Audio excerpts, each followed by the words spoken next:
And here we are, back again.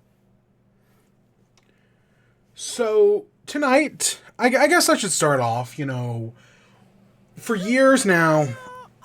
Oh, wow, that is actually way louder than I thought it was going to be. And I've got a bunch of different notifications. Let's put it like there for now. Okay, I don't think... I'm trying not to break anything. So, tonight...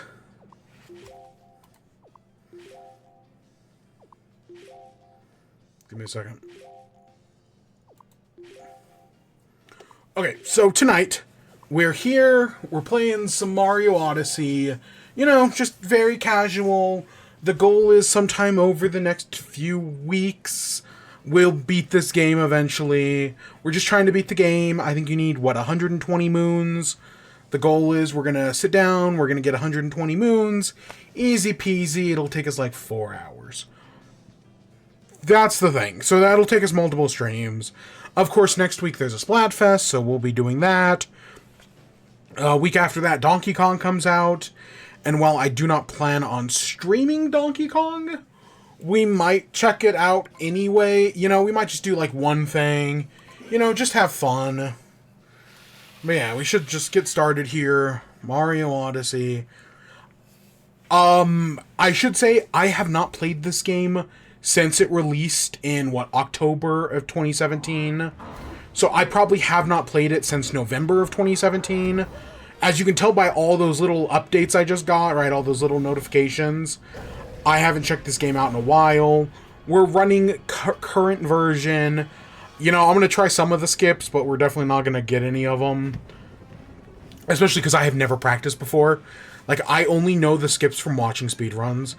Because Mario Odyssey is the type of game where I have watched more Mario Odyssey than I have played Mario Odyssey. Which, it's a great game. I've 100%ed it. But Mario Odyssey Hide and Seek is just so good. If you've never seen Mario Odyssey Hide and Seek, oh my gosh, it is so much fun. Small Ant, CJ, Fur, Grand Pooh Bear, Crafty, Amethyst, others, right? They've all do great work. I think Astral Spiff was in it today. They streamed today. I didn't watch it today because I was busy watching the Kind of Funny Thing. We'll talk about it in a little bit. But yeah, Mario Odyssey still it, and online multiplayer Mario Odyssey, the mod, is great. So tonight, as we get into things, as you can see, some things have changed. Prior to this, we've been the In Chat podcast. As I have been the In Chat podcast for, the past I think it was 2018. If I had to guess, our anniversary is sometime between March and probably May of 2017. It's either March, April, or May. We've been doing this podcast. Most seasons only lasted a year. We went for multiple years. But, it's always In Chat, because originally the podcast started off as In Chat. It was it was Splat and Chat, specifically, because we were playing Splatoon. It was a monthly affair. We did it every month for a few years. And then Animal Crossing came out, and I kind of sidelined everything for a while.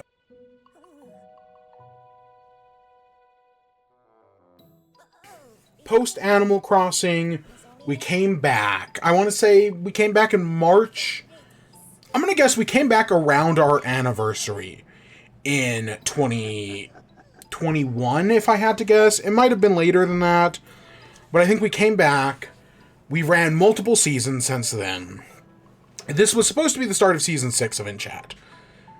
Again, because at some point it went from being called Splat and Chat to being just called In Chat. Once I stopped playing Splatoon, I just kind of changed the podcast name. And I've been happy with the new name. Don't get me wrong, it's a fine name, In Chat. But it's one of those things, after a few years, when you grow bored of what you do, not bored. That's not the right word. But you know, you shouldn't stay comfortable. There's a great David Bowie quote about, right, get out of your comfort zone and whatnot. And in chat, you know, it's fine. If it was successful, nothing would have changed. But guess what? It's one of my things. It's not successful. So I finally, over the past, like, week, since Season 5's finale, I've been like, I've wanted to rename the WIBE podcast. I know WIBE isn't a perfect name either, but I like it more. You know, the What I've Been Enjoying podcast, shortened to WIBE, I think is a very cute name. You know, it comes, if you're wondering where the name comes from, because the acronym comes second. The name come in the military. There's a thing called a whoopee, which is a military poncho lining. And I think that's a very cute, very fun word for, you know, a poncho liner. You know, the one thing people keep when they get out of the military, their whoopee. And I was just kind of like, I was like, oh, that's a very fun name. And somehow whoopee became WIBE. And then I was like, hey, what I've been enjoying. Like, it all works together somehow. It's one of those names where it's like, I'm surprised nobody has done it before. Because it seems kind of obvious. Like, it's not like, pfft. It's not like that bad of an acronym. But I think it's cute. So that's where the name comes from. This podcast is 2 parts. The first part is gaming news, primarily Nintendo. Nintendo / the Pokemon Company owns part of my soul. So I primarily report on Nintendo news. You know, it's what I enjoy. You know, I may talk every week about, like, the Switch 2 rumors, and how much I'm sick of them, and how much I hate them, and how I wish Nintendo would just reveal the damn console already. I still enjoy talking about it, right? I enjoy sitting down every week to be like, hey, listen to this crazy shit that's happened.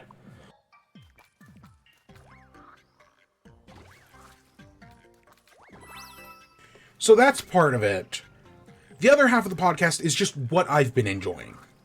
It's the games, the movies, the books, the TV shows, the anime, even though I don't watch much anime anymore. We've got a little bit of everything tonight, actually. I mean, okay, we technically don't have much TV. We don't have really any TV, but I've got an anime. I don't have a book, but I've got a movie. I've got a bunch of games. We're going to talk about a little bit of everything, so it should be fun. And then we're going to end off the night with the Marble League, because we've been doing the Marble League in the past, and we didn't finish it last season of In Chat, because the Marble League hadn't wrapped up yet. It has now wrapped up, so we're going to go check out the Marble League, see how it ended. Spoiler alert, I already know how it ended, but, you know, we're going to do it anyways.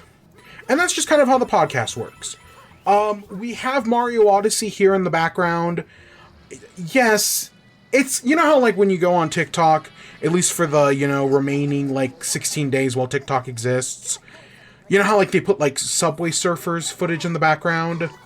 That's kind of what we use the games for here.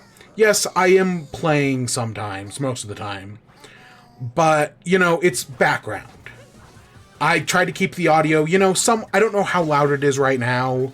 It should hopefully be pretty understated. But it's the Subway Surfers, right? It's the stuff to keep you entertained while we actually talk about, you know, what I want to talk about. So, you know, it should be a fun little night.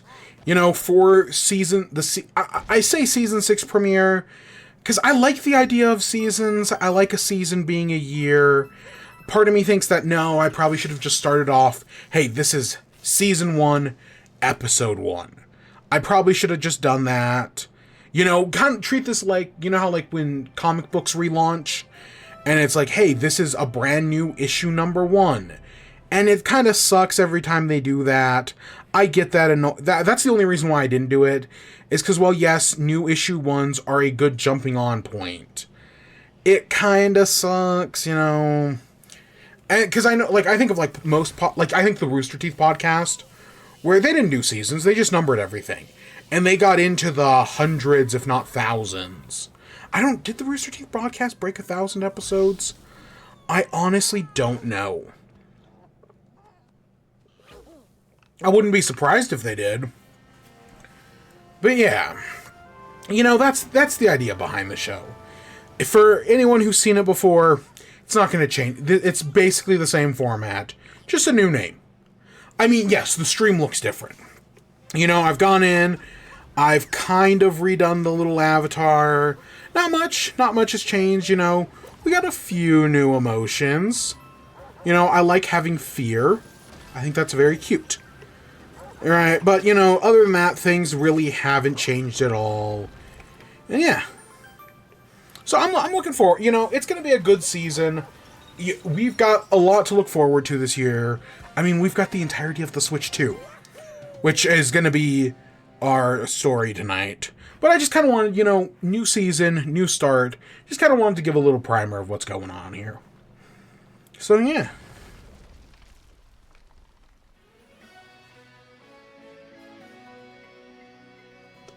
Okay, I'm going to try Dino Skip.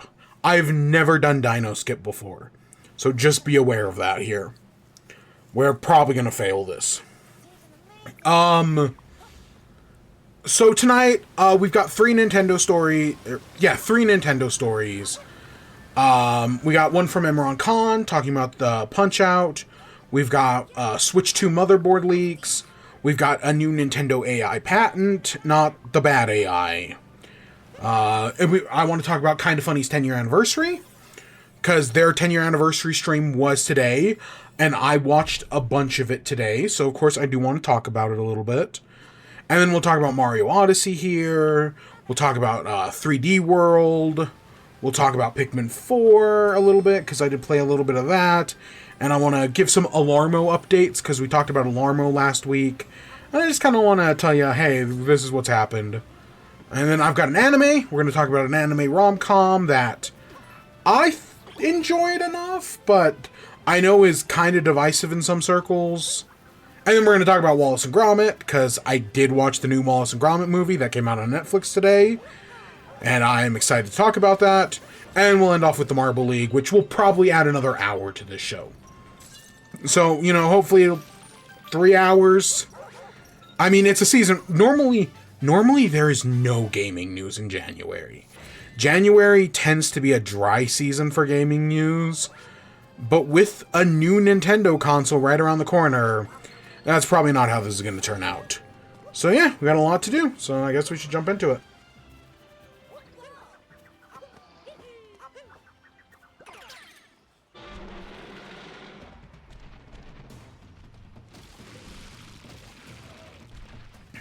Focus. No, shit. Alright, let's reset. And let's try again. Oh shit, I actually made it. Oh my gosh, I did not think I was going to make that. That is my first time ever attempting Dino Skip. And that is my first time ever actually getting Dino Skip.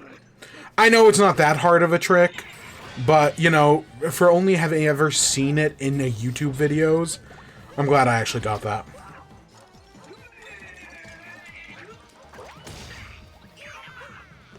We'll try some other skips later on. Klepto skip. If we get to it tonight. We'll see.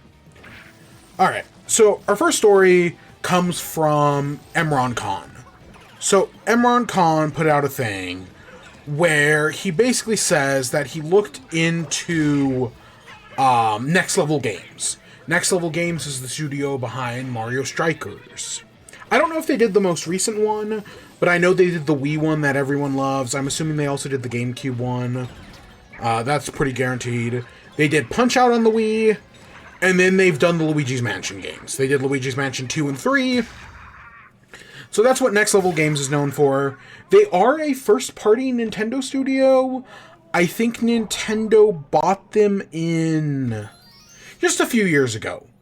I'm pretty sure they got bought up just a few years ago by Nintendo. So yeah, they're technically, it's kind of like Monolith Soft, right? They're a first-party studio. And basically, Imran Khan put out a thing saying that Next Level Games has no intention of making a new Punch-Out game. Because, you know, Punch-Out on the Wii was pretty, you know, people liked Punch-Out on the Wii. I actually never played it. I don't even know if I own it. I don't think I do. I only own the original NES version, with Mike Tyson. I never owned the Wii Punch-Out. Yeah, I don't think I did. I wanted to get, for Club Nintendo one year, they did Punch-Out with Doc Lewis, and it was like one of the my Nintendo rewards, and I wanted to get that, but I don't think I had enough points that year or something. The only Club Nintendo games I ever got were the Game & Watch collections, which were neat. But yeah, so basically, Emron Khan, looking into Next Level Games, has found out that they are not going to make a new Punch-Out game. That basically, Punch-Out has been shelved. There is no intention of making a new Punch-Out game. And when trying to, explain why, he basically gave two reasons. The first one is that after Punch-Out released on the Wii, they got backlash for some of their stereotypical characters. Because, you know what? Let's be honest here. Punch-Out is a game built on stereotypes. I remember in the original Punch-Out, his original name, if I remember correctly, this could be one of those playground rumors that I never actually double-checked. This is Mew on a truck. But if I remember correctly, his original name was Vodka Drunkovsky until they changed it to Soda Popinski. Right? It's one of those things, and there's a bunch of them like that. Glass Joe is a French stereotype. Oh god, I can't remember there's a Spanish boxer who is just a Spanish stereotype. Bear Hugger is a Canadian stereotype. Right? There's a lot of stereotypical fighters in that game. And so I kind of get that. Like, I don't think it's like racist or xenophobic or anything like that. I wouldn't go that far, but I can see where Next Level Games would have gotten some backlash over that. Do I think they should have killed the entire series over that? Because this probably wasn't just a sole decision. This was probably a decision between them and Nintendo. I mean, the question is, what do you do with the next Punch-Out?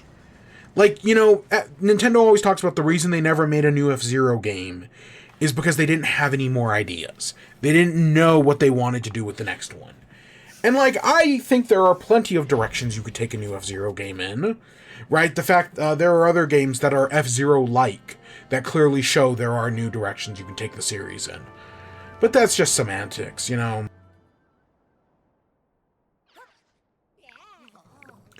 I mean, I get why people would have a problem with Punch-Out. It's not to, Ray William Johnson's band, the Your Favorite Martian, they did, a stereotype song. It's not that levels of bad, but I guess I kind of get it. I know some people are going to be like, oh, Nintendo's gone woke, Nintendo cancels Punch-Out because of all of its, characters. That, oh, they were just going to add a woman to the next one and make it gay. And, I'm sure people like Asmongold are already going off about that shit. But, I mean, I kind of get it. I don't know, I've heard the Wii one is great. I know I've played it. But yeah, I kind of get it. It would be cool to see a new one. I'd love to see them evolve the franchise. But then again, there are other...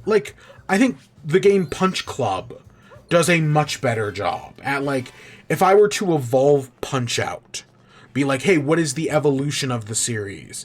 While Punch Club is nothing like Punch-Out gameplay-wise, that's kind of where I see the evolution going. Punch Club is a very fun, interesting game. If you've never played it, I do recommend it. It took me a little bit to get into. When I first played it, I wasn't, completely on board with it. I was like, okay, this is different. Because I kind of thought it was going to be like a Punch-Out style game. It's not. But it's still good. It's fun. They made a second one that I cared for a little less, but I liked the first one.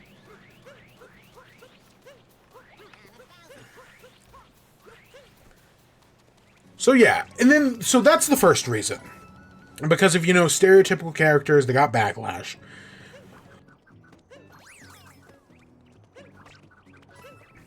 The second reason they supposedly aren't doing a new Punch-Out is because they have other games that will perform better. that Next Level Games, you know, they do Luigi's Mansion, they do Mario Strikers. Each of those series will perform better than a new Punch-Out would.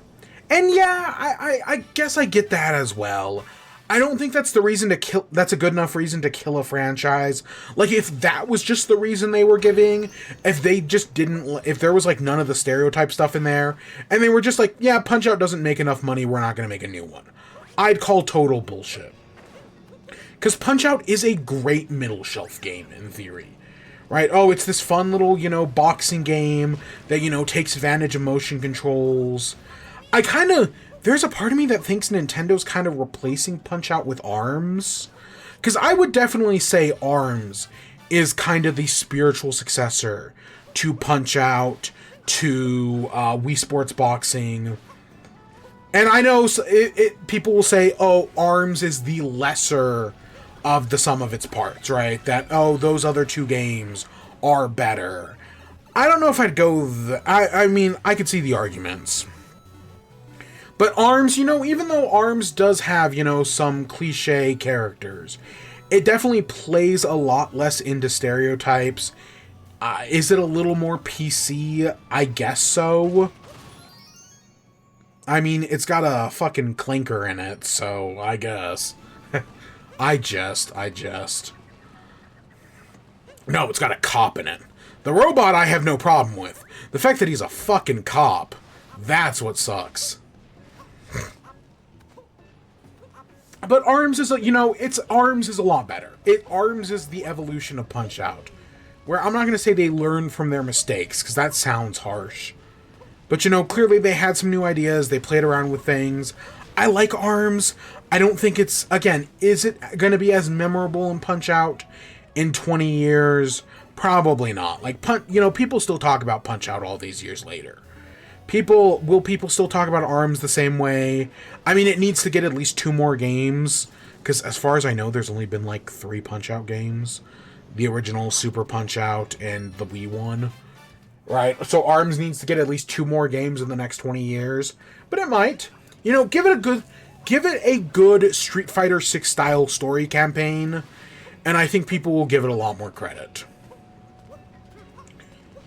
But yeah, so Punch-Out just isn't making the money that, you know, a Luigi's Mansion 4 would make. Does this confirm that Luigi's Mansion 4 is in development? No, but that wouldn't surprise me. I mean, we got Luigi's Mansion 2. I don't know if we know how well that game sold. I'd bet it easily sold over 1 million. I want to say the original Luigi's Mansion sold 13 million. Just on Switch, right? Luigi's Mansion 3 on Switch sold 13 million. That is probably more than every Punch-Out game combined. I wouldn't be surprised if that's double every Punch-Out game combined. Because 13 million is a lot. So if Next Level Games is like, oh, we're going to make Luigi's Mansion 4, because that's going to be way, you know, that's going to be a much better investment of our money for a successful game. And they're still going to make a great game, because guess what? It's Next Level Games. They know how to... You know, 2 may not be perfect, but 3 definitely figured it out. And 3 is a great Luigi's Mansion game. If you said 3 is the best Luigi's Mansion game, I wouldn't even question it.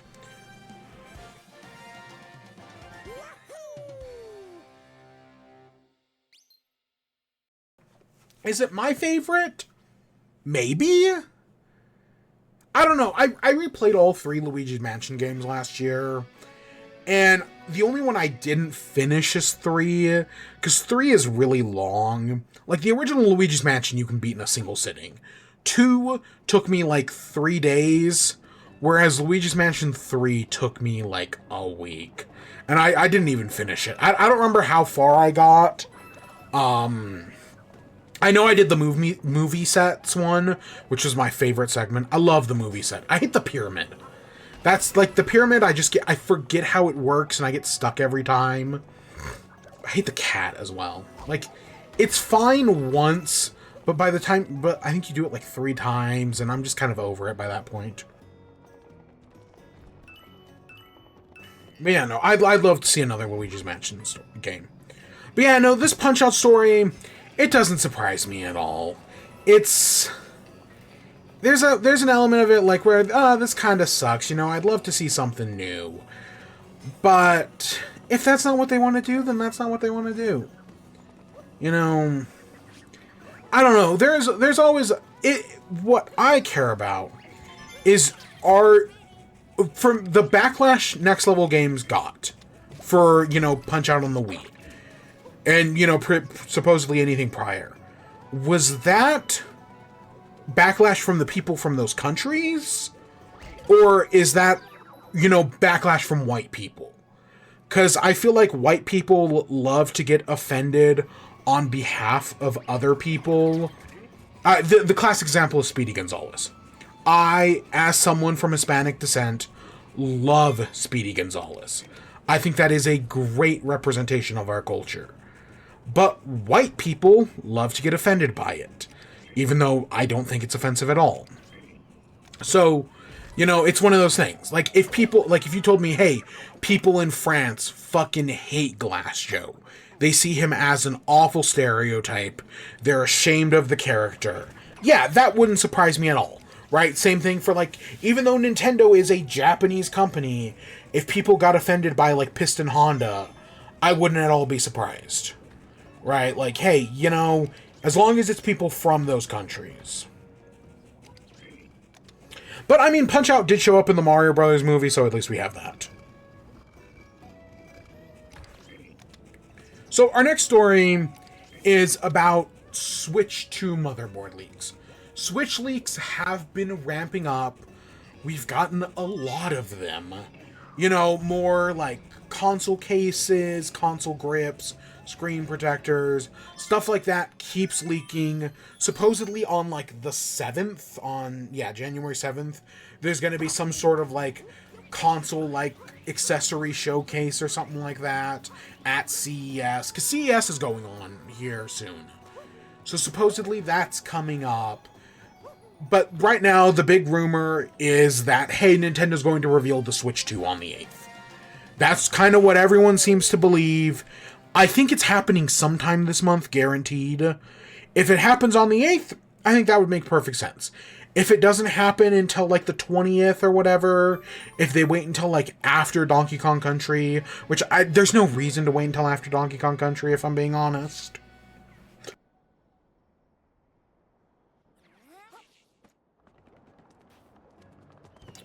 But if that's what they decide to do, I don't know. We know it's going to be revealed in the next 90 days. I think it's going to be sooner rather than later.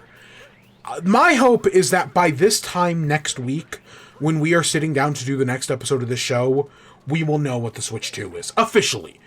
As far as I'm concerned, we already know what it looks like. Whether or not some of these leaks are real, by this point, we have had so many leaks and rumors and whatnot that either they are real or the fake leaks look like what the real leaks are going to look like. What the final product is. I think we're there already. So I'm not really worried on that front. I feel like we know what the console is. It's just a matter of, hey, Nintendo officially reveals it. We still... None of the games have technically been leaked. I mean, we know there's probably going to be a new Mario Kart. There's probably going to be a new 3D Mario. Even though nothing has confirmed. The only one I've heard is the Mario Kart. Right? The next handheld guy who leaked the Switch 2, allegedly. He claims it's a new Mario Kart. We kind of already figured that. We all kind of already knew that. It's just, hey, what's the gimmick gonna be? What's the difference gonna be? Nintendo Kart? That's my hope. Mario Kart 10? I don't know. I guess we'll just have to kind of wait and see. But yeah, so the most recent rumor is that there's this new Switch. It's the motherboard. So, like, you see this motherboard, and it's got it's got an NVIDIA DLSS 4K chip or something like that. I'll be honest, all the tech specs of this thing make no... I know nothing about tech specs.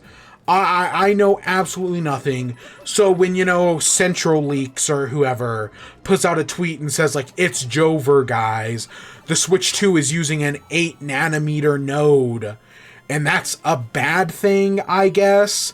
I have no idea what the fuck any of that means.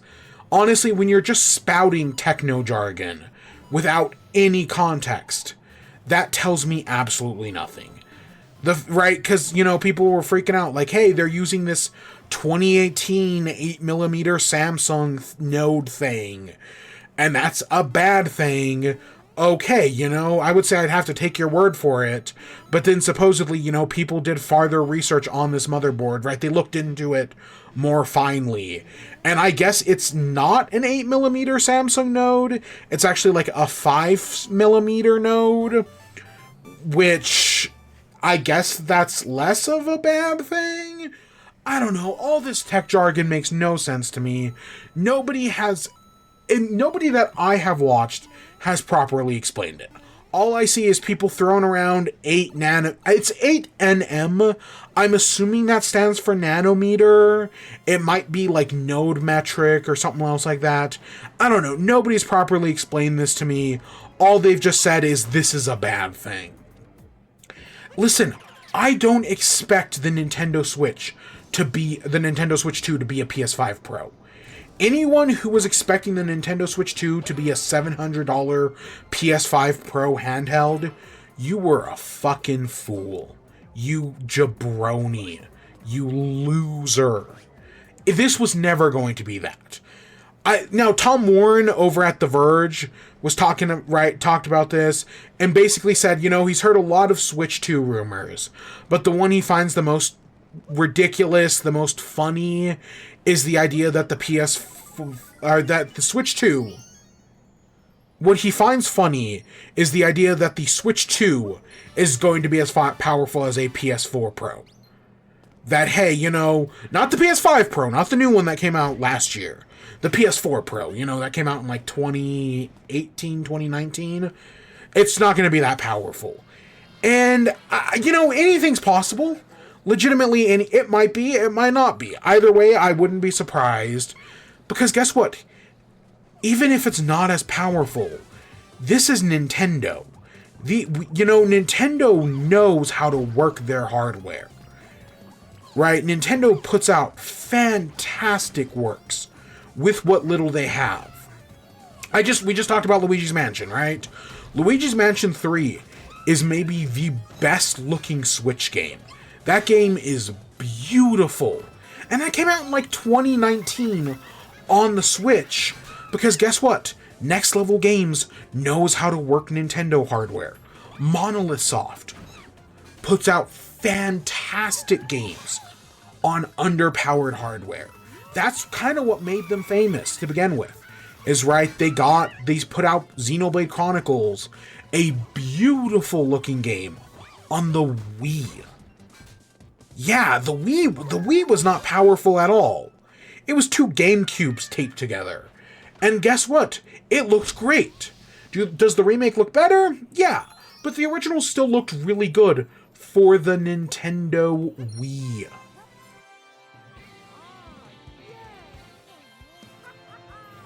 So I'm not really worried. I mean, for people who expect, Elden Ring to look as good as it does on a PS5, that's never going to happen, right? It was never going to be that. But as long as it runs decent, which, Nintendo got The Witcher 3 to run pretty decent, I think they can get Elden Ring, because Nintendo has that secret sauce. They know how to make games look decent and run good on their consoles. The Witcher 4 is better than it has or The Witcher 3, I mean, works better on the Switch than it has any right to. And then, of course, there's games like Doom, which Doom looks great, runs amazing on Switch. And I'm sure, when Doom The Dark Ages comes to Switch in a year or two, it'll also look great and run great. Because Panic Button knows what they're doing. Assuming it is still Panic Button working on it.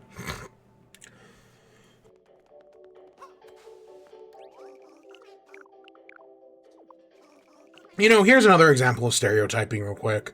The costumes here in Mario Odyssey, I remember when this game came out, some white people got offended that they gave Mario a Mexican outfit, but I love the sombrero and the poncho.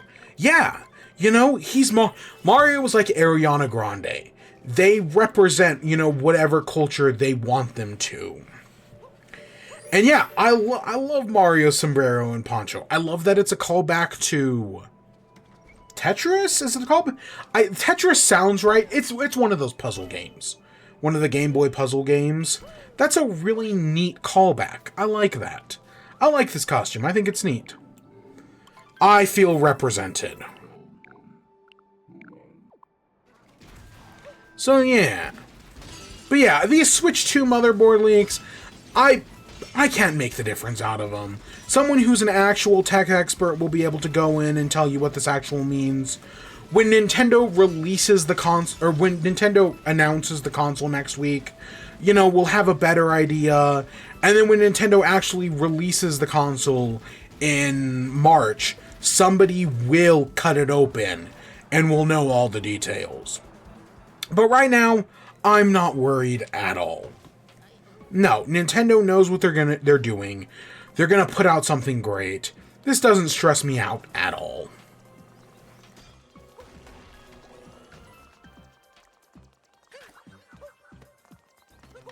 Our next story. So we got Nintendo put in a patent for an AI upscaling. So this is not like generative AI. This is not fucking ChatGPT. This is not Grok. This isn't AI upscaling. This isn't the AI everybody's either scared of or rightfully hates because they should hate AI.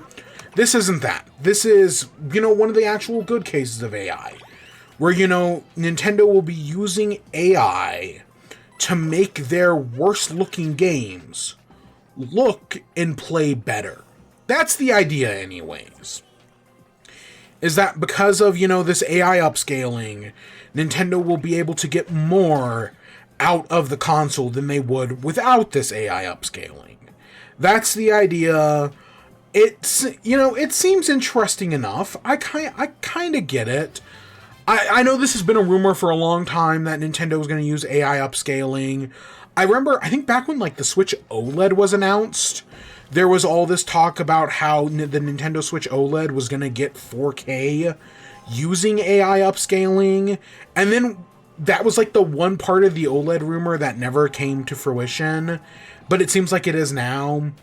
The one part I do have to report on this is Lorca Dale.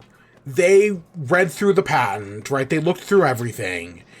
And basically, from a few tweets of theirs I read, how this AI upscaling, it's primarily made for, console mode. Like I have the Switch currently, where it's plugged into the dock. Because, this AI upscaling will use more battery life.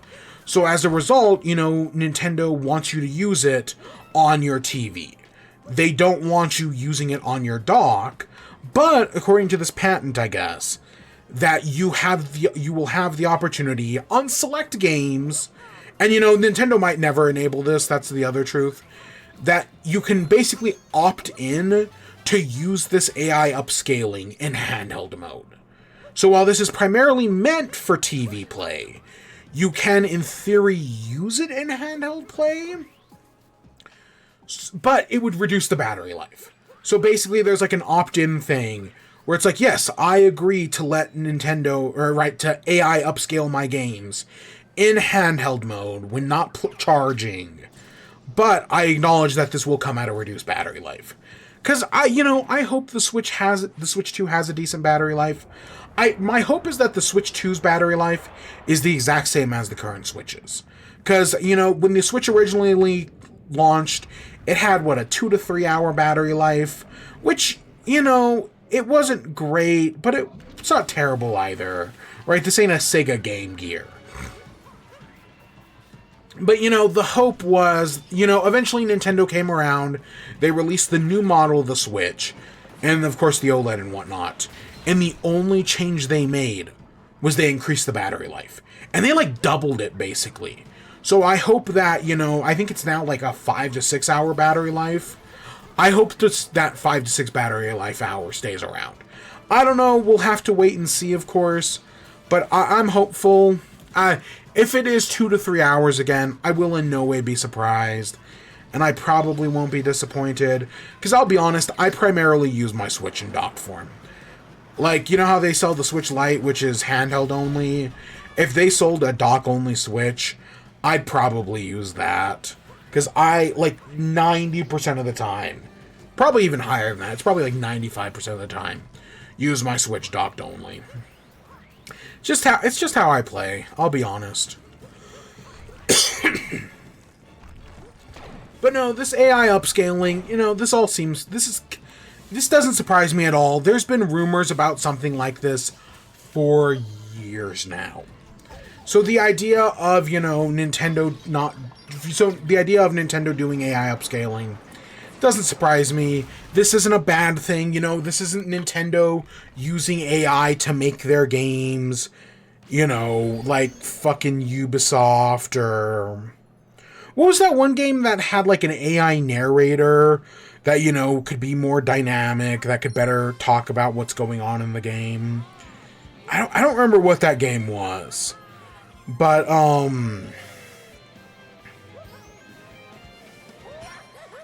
yeah, I don't think Nintendo...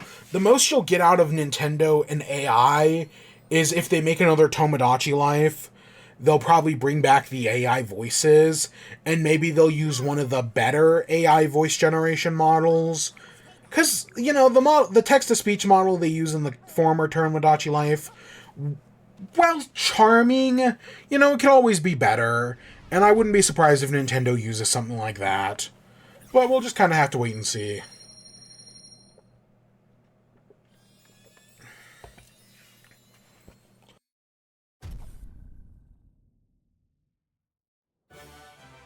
So with that, we are out of Sand Kingdom. And yeah, so that's our last, actual, newsy bit, news story. But I do want to talk about one other thing. So today, January 3rd, even though I think it's technically January 5th is the actual anniversary, Kinda Funny celebrated 10 years. They've been streaming all day today. They did a 12-hour stream. I think as of me streaming right now, they still have another 10 minutes to go. I would not at all be surprised if they are still streaming as we speak. Let's just check that out right now to see, are they still going? Yeah, no, they're currently still going. It's Kevin, Andy, and... who else? Is that Kevin? Yeah. I can't tell if that's Kevin, actually. But right there, Joey Noel. That's what the third one is. I spaced their name for a second. I think that's Joey Noel. Kinda Funny has been streaming all day to celebrate their 10-year anniversary. And yeah, I've talked about it before. I'm a big fan of Kinda Funny. I've talked about how I wear my influences on my sleeve. Kinda Funny is one of my influences. So... Again, let's talk about my history. It's their 10-year anniversary. Let's talk about my history with Kinda Funny. So, technically, we have to go back to 2011. This is long before Kinda Funny. This is long before any of that. We go back to 2011. At the time, the 3DS was about to be announced. And I'm sure Greg Miller was working at, IGN or whatever, but that's unimportant for this moment. At the time... My primary source of gaming news, Nintendo news, was a channel called Nintendo 3DS. I want to say it was ran by an Australian guy who, he heard the rumor that Nintendo 3DS was going to be the console's name, so he registered the YouTube channel Nintendo 3DS. And then he just posted videos talking about Nintendo news for, a year or two. Probably just a year. That was my primary source of Nintendo video game news. After that chat, eventually I think they went off to college or something. They stopped posting. After that, I found Game Explains. And for many years, Game Explains was my primary source of gaming information. Nintendo news and, other stuff. But over time, you know, eventually, many years later, that eventually faded. You know, Game Explains had all their controversies. That happened after this, by the way. But yeah, so Game Explains was my primary Nintendo news. But I kind of, you know, I wanted news for everything else. So one day in the spring of like 2017, 2018, I was a fan of Achievement Hunter. And they did a thing.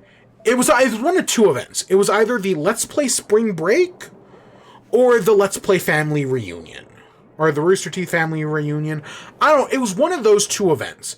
You know, over the years, Let's Play Rooster Teeth Achievement Hunter, they did a bunch of live events, and one of them was, you know, it was either Spring Break or Family Reunion. And at the event, Jack Botello, I think this was the one where he got shit-faced, where, yeah, he was just absolutely conked out by the end of the night. But early on in the night, you know, he went around with a camera, talked to everybody, you know, found out like, hey, this is where they come from. This is what shows they do. It was probably the Family Reunion. But basically, right, this is also where I found out about like Cow Chop for the first time, Screw Attack, was it Screw Attack? Game Attack, it was one of those channels, right? I found out about a bunch of people. And during this whole sequence thing, one of the people he went and talked to was Greg Miller. Greg Miller was at again, Spring Break or Family Reunion, I don't remember. And, right, Greg Miller was just like, hey, go to youtube.com/kindafunny. Go subscribe to Kinda Funny. Big on promoting it. Again, the channel was, what, like 2-3 years old at this point. I had never heard of it. I had no idea who Greg Miller was at the time. So I was like, you know what? This guy's pretty, you know, seeing him at the Spring Break, he was pretty funny. I liked this Greg Miller guy. So yeah, I went and checked out Kinda Funny, and that's where it all started. At the time, I'll be honest, I didn't really watch much of them. That's kind of a lie. I think when In Review because I want to say In Review was going on at the time. Like, the show In Review had just started. And during that, right, because during the Spring Break, Jack Botello was like, hey, you know, when you get around to Spider-Man Far From Home, I would love to come on, right? I'd love to talk about Spider-Man. Did I say Far From Home? I meant Homecoming. When they got to Spider-Man Homecoming in review, I'd love to come on and talk about the movie. And Greg was like, yeah, of course you can come on and talk about it. And sure enough, like a few months later, Jack Botello guest starred on the Spider-Man Homecoming in review. So that was a lot of fun. But yeah, that was kind of all I watched from Kinda Funny for a while. I didn't really watch Games Daily. I didn't really watch anything else. And that's kind of how it was for a little bit. But you know, I enjoyed In Review. In Review was a lot of fun. You know, I watched all of the MCU in review. I watched the DCU in review. I remember the DCU in review, I want to say it was Aquaman, was like one of the last YouTube videos I watched before COVID happened. And I only remember that because I was at my university at the time, and I was working on like a paper or something. This was, what, March? This would be week COVID started. It was the day Tom Hanks got COVID, and I was at my university. I was listening to DC in review Aquaman, listening to that, working on a paper, and then you get the note, and then I got like the notification, and then after that, after I finished the paper, I popped open the news, and there was the story about Tom Hanks getting COVID. And that was kind of the day COVID kicked off. Again, it was like the 13th or the 14th. For some reason, that memory is so clear in my head. I was watching Kinda Funny, I was working on a paper, and then COVID. Right? Like that, later that, like, taking the bus home was like, hey, guess what? The university is closed tomorrow because of COVID. Or something like that. Like, that all happened, it was like a Thursday. That all happened in like a day or two. So yeah, that's my crazy Kinda Funny story, is I remember watching them right when COVID started. But yeah, at some point, all the Game Explains controversies happen. I stopped watching Game Explains. I wanted to get into Good Vibes Gaming, and I did for a little bit, but I never could. And instead, I got big onto Kinda Funny. And while yes, I vehemently have disagreed with Tim Geddes over and over again on Nintendo. We have disagreed to the moon and back multiple times. I have enjoyed Kinda Funny's content for years now. They are my first stop for gaming news. Well, okay, technically that's Wario64, so I guess they're my second stop. Right? Whenever I'm thinking about this show and thinking about like, hell, well, what news stories do I want to talk about? Actually, the first place I check for news stories for this show is Kinda Funny. Right? Like, if I see anything throughout the week from Wario 64, I'll add it. But if I'm like, I'm kind of light on stories this week, I wonder what else happened. The first place I check is Kinda Funny. Because they have excellent reporting. They do a great job at it. Far better than I will ever do. They're kind of that ideal that you want to live up to. And I was listening to this 10-year anniversary stream today. I was listening to Blessing talk about, his experience in the community. From being a fan to actually joining them. And yeah, it was really nice. I really enjoyed that. Blessing is fantastic. Yeah, is he my favorite? Maybe. But yeah, no, Kinda Funny is the number one stop for gaming news for me. They have been for years. I haven't watched In Review in years now, actually. Like, I can't even remember the last In Review I watched. Definitely something in Phase 4 of the MCU. But, like, they announced they're doing Superman In Review. And I was like, oh, that sounds fun. I'd love to give the Donner Superman another shot. Because it's been years. Right? I won't defend Man of Steel. Right? Like, I disagree with Tim Geddes on Nintendo. I disagree with Greg Miller on Man of Steel and Batman v Superman. Sometimes. Man, sometimes you listen to Greg Miller, and he, for a moment, like, it sounds like what he's saying is making sense, and it feels like he's about to convince you that Man of Steel is a good movie, and then you actually sit down and watch Man of Steel, or Batman v Superman. You sit down, you watch Batman v Superman, and you remember, oh wait, this movie's fucking garbage. Oh my god. Why did I ever think about watching this again? And that's how I've seen Batman v Superman like 5 times. Because he tricks me every time. That and my brain tricks me. My brain also plays tricks on me. But no, so I've been a huge fan of Kinda Funny for years now. They're great on their 10-year anniversary. I'm super excited for them. At one point they had Bertie Burns come on, because Greg Miller had to call a bunch of random people as punishments. And listening to Bernie Burns come on, it's like, you made it through 10, make it through 10 more, and actually, survive past 21, and then we'll talk. Just don't work with Gus Sorolo. That's how you kill your company. A bunch of good jokes. At one point, Rooster Teeth was just going to be Gus and Jeff in a basement. That's how we were going to continue the company. That's the first time I've heard. I know Bernie has a podcast with Ashley. I haven't heard Bernie's voice since he left the Rooster Teeth podcast. It's been years. I miss Rooster Teeth, man. I know. I hadn't watched them in like a year or two before, the company fell apart. But even still, I kind of miss them. But yeah, no, Kinda Funny's 10-year anniversary. It's wild to think about, but yeah, I do really like them. They've done some great stuff. Another favorite moment of mine is KFAF. They did an Oreo challenge where they had Greg Miller, they brought him in, they blindfolded him, and they gave him 10 different types of Oreos. And just like, hey, can you guess the Oreos based purely on taste? And he went 10 for 10. And it was fucking ridiculous. And I was in Vegas at the time. I was in Vegas, I'd been out, and I was just like, I had just gotten home, and I was like, I need something to relax. I need something to just rewind. God, whatever. You know what I mean. And it was like, yo, kind of funny, KFAF, great guesses, Oreos. That sounds like a fun idea. And yeah, it was great. I should rewatch that one. But yeah, watching their 10-year anniversary, like they started off the stream with like a 10-year anniversary recap. God, so many crazy things have happened.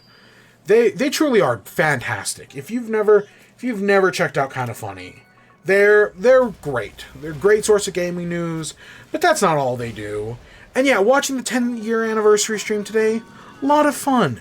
You know, coming out and listening to all of them, playing some Kinda Feudy, which I'll be honest, I'm not a big fan of Family Feud. I actually kind of hate Family Feud. They just get the dumbest people. Kinda Feudy's not bad. I've only seen like 2 or 3 episodes, but it's kind of like one of those things where I'm like, maybe I should just sit down and binge it all. That was good. Right before the stream started, I watched all of Mario Party. They did a game of Mario Party. They were dressed up and everything. That was great. The basketball video was good. They did basketball, pink versus blue. That was a lot of fun. Some of those mid-ads, like the history of basketball, that was so funny. So yeah, that was good. It's just, it's 10 years. I've only been around for like 6 or 7 of those 10, but it's been a good 6 or 7 years. Yeah, it's crazy to think that I'm older than that my YouTube channel has been around for longer than them. That's one of those things where, like, I was talking about when I did my YouTuber highlights last year, like last week. Right, I mentioned Zane Gaming. That channel's only been around for like a year or 2. That's like a really new channel. Whereas meanwhile, I'm going on, I think, year 14 this year, which is fucking crazy. We've been doing this stream for, I think I will have officially been streaming for 10 years next year. It'll be 10 years streaming and 15 years on YouTube next year. This show, not counting the restart, which I probably should, it has its anniversary in, like I said, March, April, or May, and we're coming up on 7 years, or not 7 years. It's something 5, 6, 7 years. We're coming up on 7 years in just a few months. That's crazy to think about.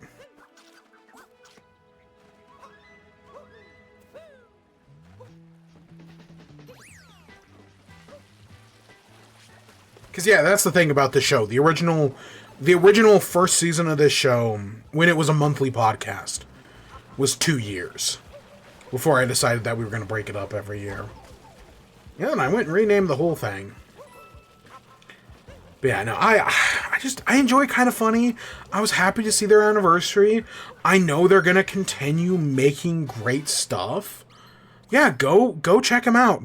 Greg Miller, and it's funny because I know a few months after the spring break or the family reunion or whatever, Greg Miller was in Hardcore Monopoly, and I fucking hated him in that. He played such a good heel in Hardcore Monopoly, and it drove me crazy. Greg Miller is a fantastic heel. He really knows how to play it. They're doing a wrestling thing, I guess, either this upcoming Monday or Monday next week. And it's kind of like, they're kind of treating it like, hey, if you've never watched wrestling before, this is like the perfect place to get into it. Supposedly very beginner friendly. And I've been told by plenty of people that I would really enjoy wrestling if I ever gave it a shot. And with Kinda Funny, I might give it a shot. Honestly, that might be the thing. Because I've tried in the past. I want to say it was Jeremy Dooley. I tried to get into wrestling through him, and I just couldn't. And so, Kinda Funny getting me into it's probably also not going to work. But I might as well try again. I think it was Jeremy. That sounds right. Yeah, 10 years of Kinda Funny. Wild. That is wild to think about. And yeah, I can't, was it the spring break or the family reunion? It was one of those two events. Which one had, there was one of them where Couch Hop did electric Jenga, like dog collar. They wore electric dog collars and they played Jenga, and it was, at the time, maybe the funniest thing I had ever seen. I died laughing. Just because, they just kept pushing it on each other, and it was so fucking funny. That brings me back. God, that makes me feel so old. Any other good things to say about Kinda Funny? I'll continue to watch them. They'll continue to be one of my primary sources of gaming news. Right? Like, is this podcast going to become a daily podcast because they do daily gaming content? Never. That's kind of one of the benefits I have of being a weekly thing, is that I can watch them on weekdays and then just kind of talk about what I want to talk about on Friday night. Which has not made me, the most reliable, like, game news thing, but that's why I'm WIBE, because it's what I enjoy. It sounds so selfish when I put it out like that.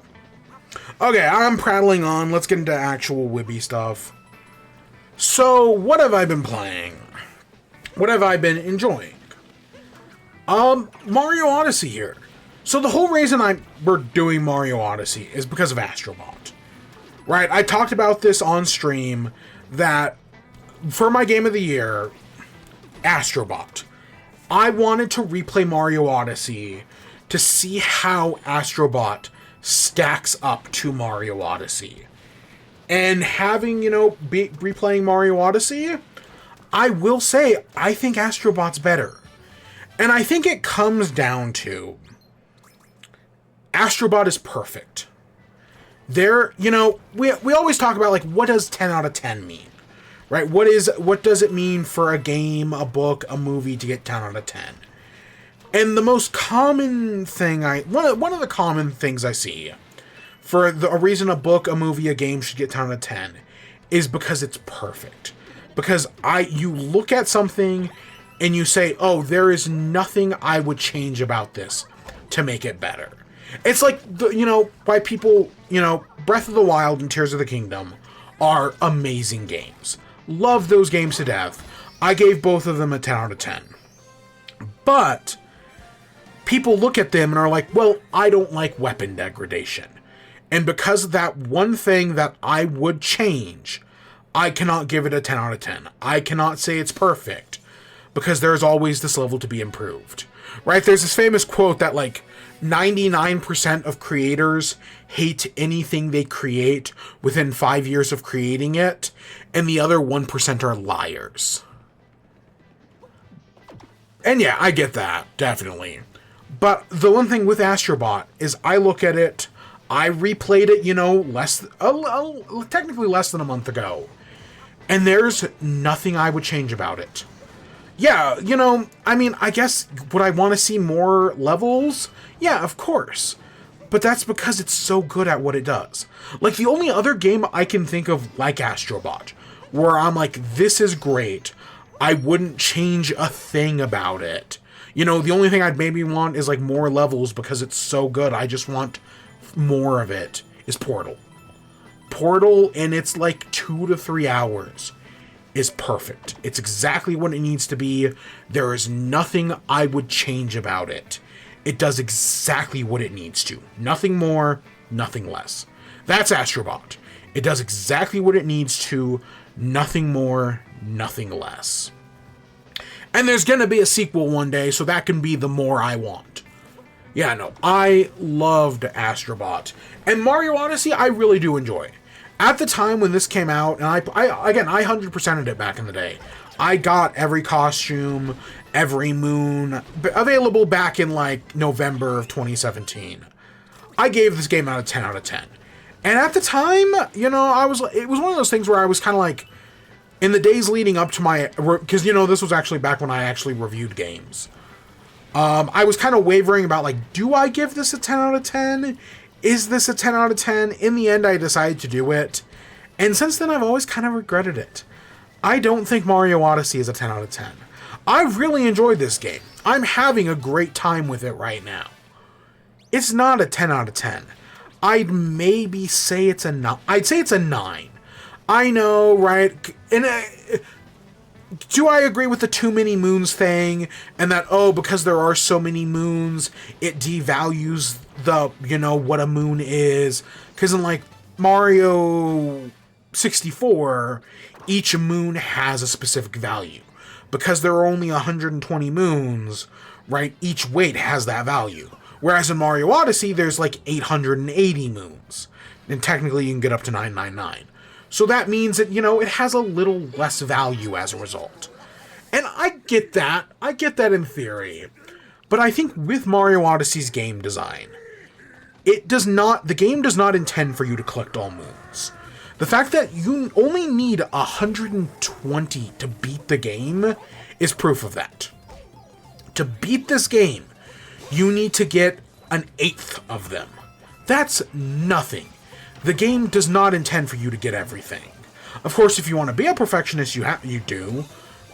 But yeah, that's not the intention, right? I compared it in last week's stream. I compared it to the Korok seeds in Breath of the Wild. In Breath of the Wild and Tears of the Kingdom, you only need to get like 100 Korok seeds, but there are almost 1,000. I think there's 999. That sounds right off the top of my head. Same thing with Mario Odyssey. You need 120 to beat the game, and you only need 500 to get Darker Side. I think it's about providing you with options.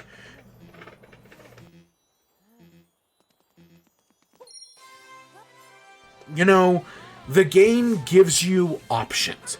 Like, we got the story moon here. But I'm pretty sure you can beat Wooded Kingdom without getting a single story moon. I definitely know you do not have to fight Torque Drift to beat this kingdom. I don't think you have to fight Rango. I don't know, it's been a while since I've seen the Indie% speedrun, but I don't think you have to fight Rango.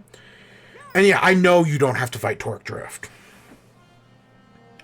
But we're gonna do it anyways. Yeah, I enjoy this game. It is good. It is fun. I think the better complaint is there's over an hour and a half of you got a moon cutscenes.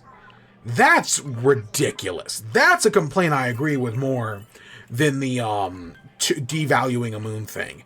I don't know. Joseph Anderson has like a 2-hour video on Mario Odyssey. And while I definitely don't agree with everything in that video, I do agree with some of it, and that's why I regret giving this game a 10 out of 10. Breath of the Wild and Tears of the Kingdom I still stand by. Because while some people don't like weapon degradation, I personally have no problem with it. That doesn't bother me at all. I was thinking, I watched Shea Frelis's video. I listened to it, actually, on ranking the DreamWorks movies, because he ranked all of his last place videos. Great video, by the way, go check that out.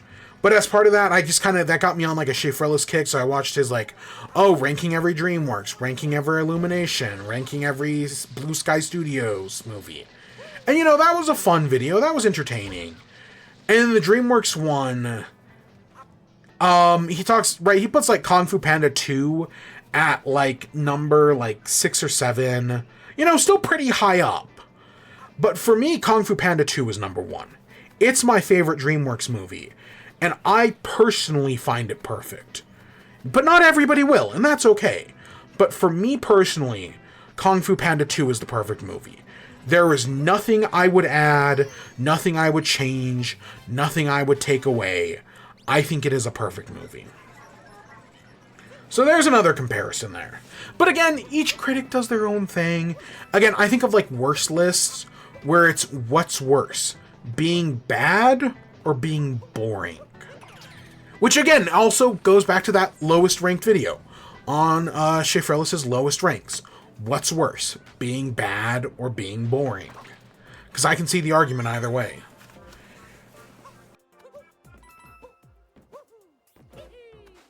I'll be honest, I don't remember this sub area at all. I people don't hide in this one very much in hide and seek. I don't really remember this one. I know people have, like, I can think of Small Ant hiding, like, underneath everything. Maybe Crafty, I don't know, one of them. But yeah. And so, like I said earlier, the other thing about Mario Odyssey, I love Mario Odyssey hide and seek. It is so much fun. I really hope Nintendo, behind the scenes, looked at Mario Odyssey hide and seek and was like, we need to put that in our next Mario game.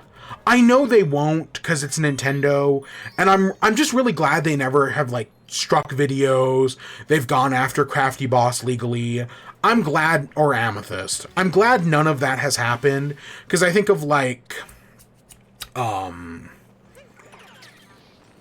god, why am I forgetting his name? Point Crow.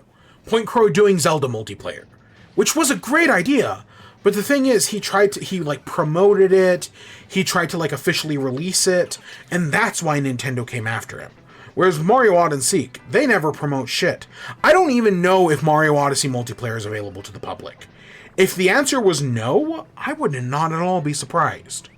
Right, if that was just a close-knit community, and I feel like if Point Crow had done that to Breath of the Wild, there would have never been that big of, right, that would have never happened. But instead, you know, he outwardly promoted it like a product, and that's why Nintendo came after him. And I hate that Nintendo did come after him, because multiplayer Breath of the Wild should have been fantastic. It was going to be great. Because Mario Odyssey is great. And I've really enjoyed everything from Mario Odyssey multiplayer.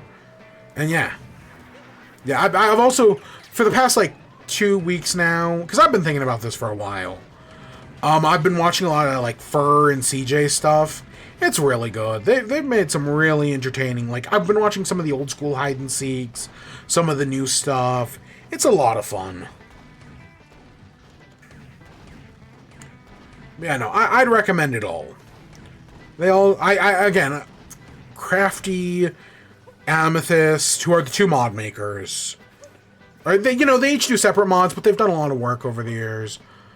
Small Ant, CJ Yaw, Fur, Grand Pooh Bear, and there are others. I know Little Curbs has been in stuff recently. Easy Speezy's been in stuff recently. I know there's some controversy at some point. There always is. I want to say it was Mars. But yeah, they've done some great stuff. Mario Odyssey modding is fantastic. And it kind of, for how much I love Mario Odyssey modding, it really surprises me that this is my first time replaying the game in, like, almost 8 years. That's kind of wild. So what else have I been playing? So since I've also been on a Mario kick, the other thing I replayed. I did not intend to 100% it, but it was actually really easy to 100%, so I just did it. Super Mario 3D World Bowser's Fury. Bowser's Fury, we played on stream at the time. That was the stream in which my Switch broke. Fun fact, that you can find the highlights of that up on YouTube. But my Switch actually broke in the middle of one of those streams. But, you know, because I was replaying Mario Odyssey and whatnot, I was like, you know what? I kind of want to replay Bowser's Fury. Because I'm convinced the new Mario game is going to be a 3D open world game.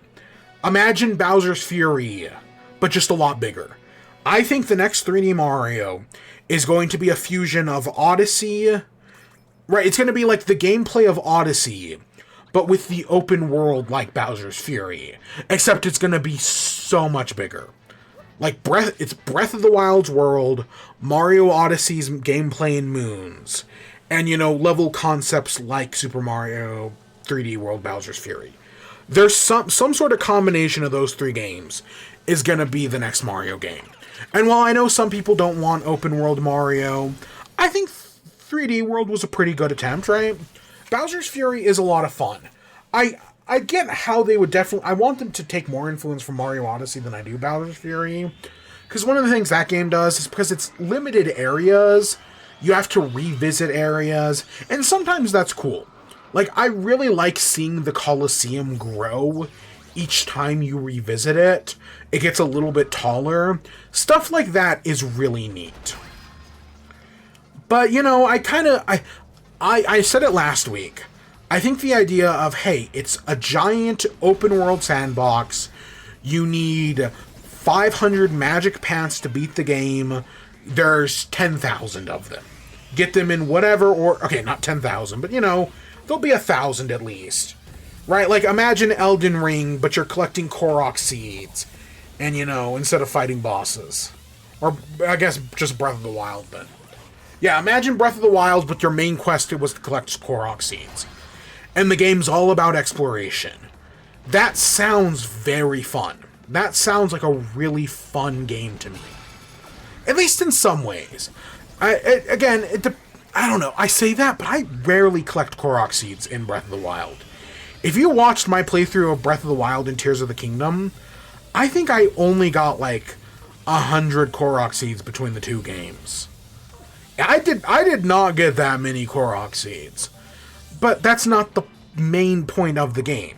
If the main point of the game was Korok seeds, it'd be a different story. But yeah, I think I would not at all be surprised if by this time next week we see the first clip of a new 3D Mario game. I think it's inevitable.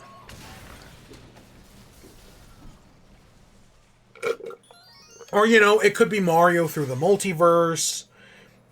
Like I said in the prediction video in September, which only released on YouTube like last week. There we go. Torque Drift defeated. So yeah. But yeah, no. Bowser's Fury is really interesting. I like the Bowser's Fury mechanic. The timer thing. Hearing about, I think it was Fur talk about buses was real interesting. And how, like, the speedrunning for that game works. Because I did not go in planning to 100% it. I was just like, I'm just going to beat the game. Like Mario Odyssey, I don't plan to 100% here. We're just going to beat the game. I have no intention of doing that. Maybe I'll do Darker Side on my own time, but I have no intention of beating it. Whereas with Bowser's Fury, by the time you beat the game, I already had like 60 moons. I had already explored every area. I explored every area, but the one with the blue and green spinning platforms, I just hadn't gotten over there yet. But I had basically done everything else, and I was like, yeah, you know what? I'm only missing like 40 moons. I can easily sweep up these last 40. Fuck it, let's just do it right now. And it took me, I think it took me like 4 hours. I did not record my video footage or anything like that. I could have, but I already streamed it back in like 2021. I don't need to do that again. I'm good.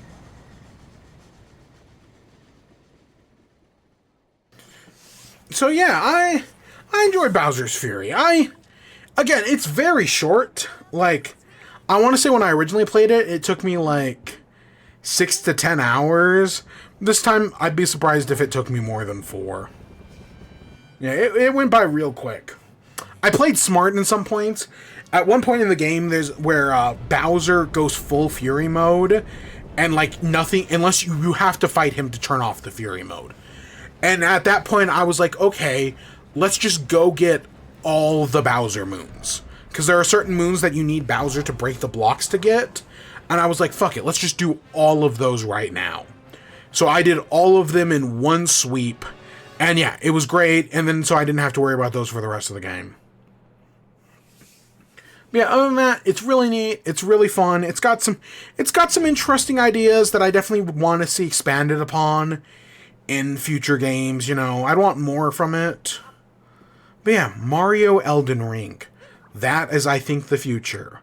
I mean, again, Breath of the Wild's a better comparison, but I like the idea of Mario Elden Ring. I still like the idea of Kirby Elden Ring as well.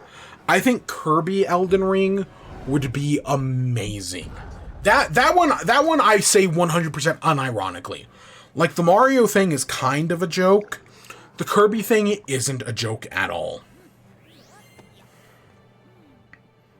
Yeah, no, not one bit.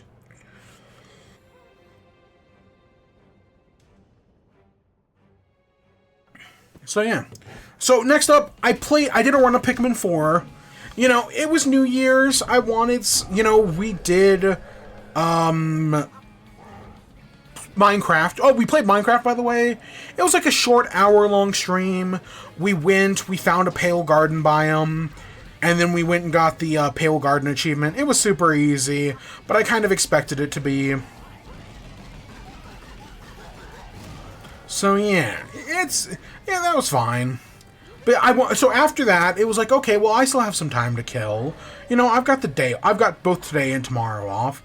Fuck it, let's play some Pikmin. So on December 31st and January 1st, I played through Pikmin again. I beat the game, and yeah, I really enjoyed it. I did I did everything kind of, because I've played the game like over a dozen times. Because I speedran Pikmin 4 for a little bit. Never got a good time. I never did enough runs to get a good time. But, you know, I've speedrun it a few times. But I played through Olimar's Shipwreck Tales. And I did the Dandori challenges. Because, you know, I haven't done the Dandori challenges since we did them on stream. I've replayed Olimar's Shipwreck Tale like 2 or 3 times. I have never redone the Dandori Master challenges. Those challenges fucking suck. It's one of those things, kind of like if you've ever played Pikmin 3 and done its challenge mode, it just takes a lot of practice. You need a lot of practice to get good. And I just did not put enough practice into those Dandori modes. Because I think I got bronze on every one of them. Except for 2. I got platinum on level 7, which is the one where you have to kill all of the mites and the bulborbs and whatnot. It's a really easy one. Like, it's your biggest problem. The biggest problem with that level is the auto lock on. That's it. That one was really easy to get. And then the one before that, I think it was like Gimmick Cavern or something like that, I got a gold on. Oh, and the final one, the Purple Onion. But I love that Purple Onion challenge. I think the Purple Onion one is so much fun. The White Onion one I fucking hate. That was probably my best ever run of the White Onion, and I still only got like a bronze on it. I saw those Dandori challenges. I just have to play them a bunch. If I really wanted to get platinum in all of them, I could. I just have to replay them a bunch, and I just haven't. Right, like Pikmin 3, because they were like its own separate menu and whatnot, it just made it feel easier to replay, whereas because the Pikmin ones are in like the story mode and they're in the Dandori challenge, it's a lot harder. So this is my first time ever attempting Klepto Skip. I have never done this before. I have only ever seen this on speedrun videos and hide and seek. I have no idea what I'm doing, but we'll give it a try or two. So we just have to get up there. Nope. I'm really, because you have to crouch and then jump, right, push wide, like throw your cap to do the dive. I just cannot get that timing right. I'm like trying to hit them at basically the same time. But I think you're supposed to hit crouch / ground pound just like a second before. And I'm just not getting it. Come on. Oh, Klepto Skip. Oh, shit. I have never done that before. I got that on my second attempt. Oh, shit.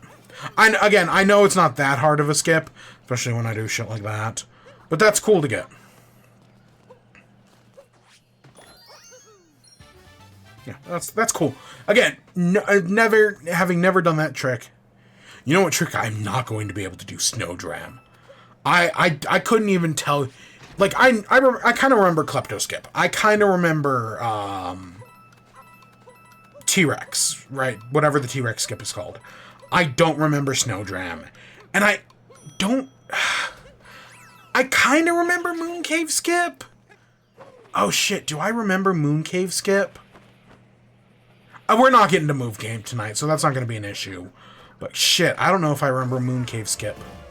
We're probably just going to get to the end of Metro. We might only get to the end of this kingdom, actually. I don't know. We'll see. We'll see.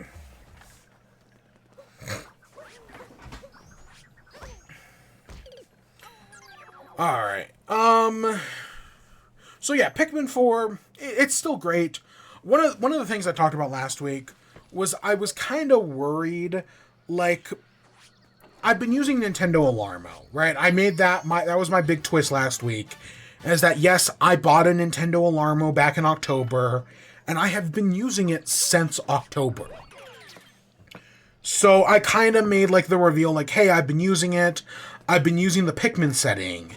And one of the things that kind of had me worried was because I've been usually, right, there's a general idea that you're not supposed to make a song you like your ringtone or your alarm sound, because eventually you will grow to dread that song.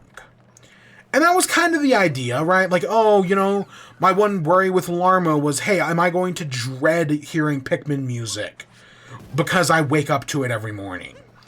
I have come to report that no. When I heard the music that I wake up to every morning, when I hear the little trumpet sound in Pikmin, I did not, like, my gut didn't sink. I didn't get, like, dread in my stomach, I wasn't, like, super stressed out all of a sudden. Nope, I didn't really have that issue. Unlike my ringtone is a song from the ringtone from Steven Universe. And that song stresses me the fuck out. I can't watch that episode anymore, the season 2 premiere, because the ringtone stresses me out for some reason. So yeah, like that song in that episode is fucking dead to me. But Pikmin, no, I can still listen to Pikmin music. Admittedly, I haven't been using Pikmin music recently because I've had Mario Odyssey on the brain. I've been using Mario Odyssey music. Like this morning, I woke up to, I think it was Luncheon Kingdom. Yeah, I think I woke up to Luncheon Kingdom. I've just had it on Mario Odyssey Shuffle, and yeah, I think I woke up to Luncheon Kingdom. That sounds right. I know I talked about last week how I had it set to Mario Kart. This week I changed it to Mario Odyssey. It's neat, the Nintendo Alarmo is an overpriced, neat little device.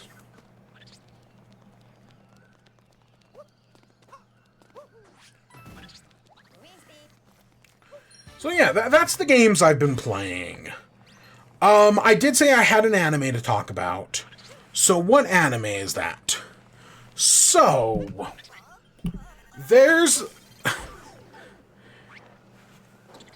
I've heard a lot of controversy about this show. Whether or not it's actually good, I personally thought it was fine.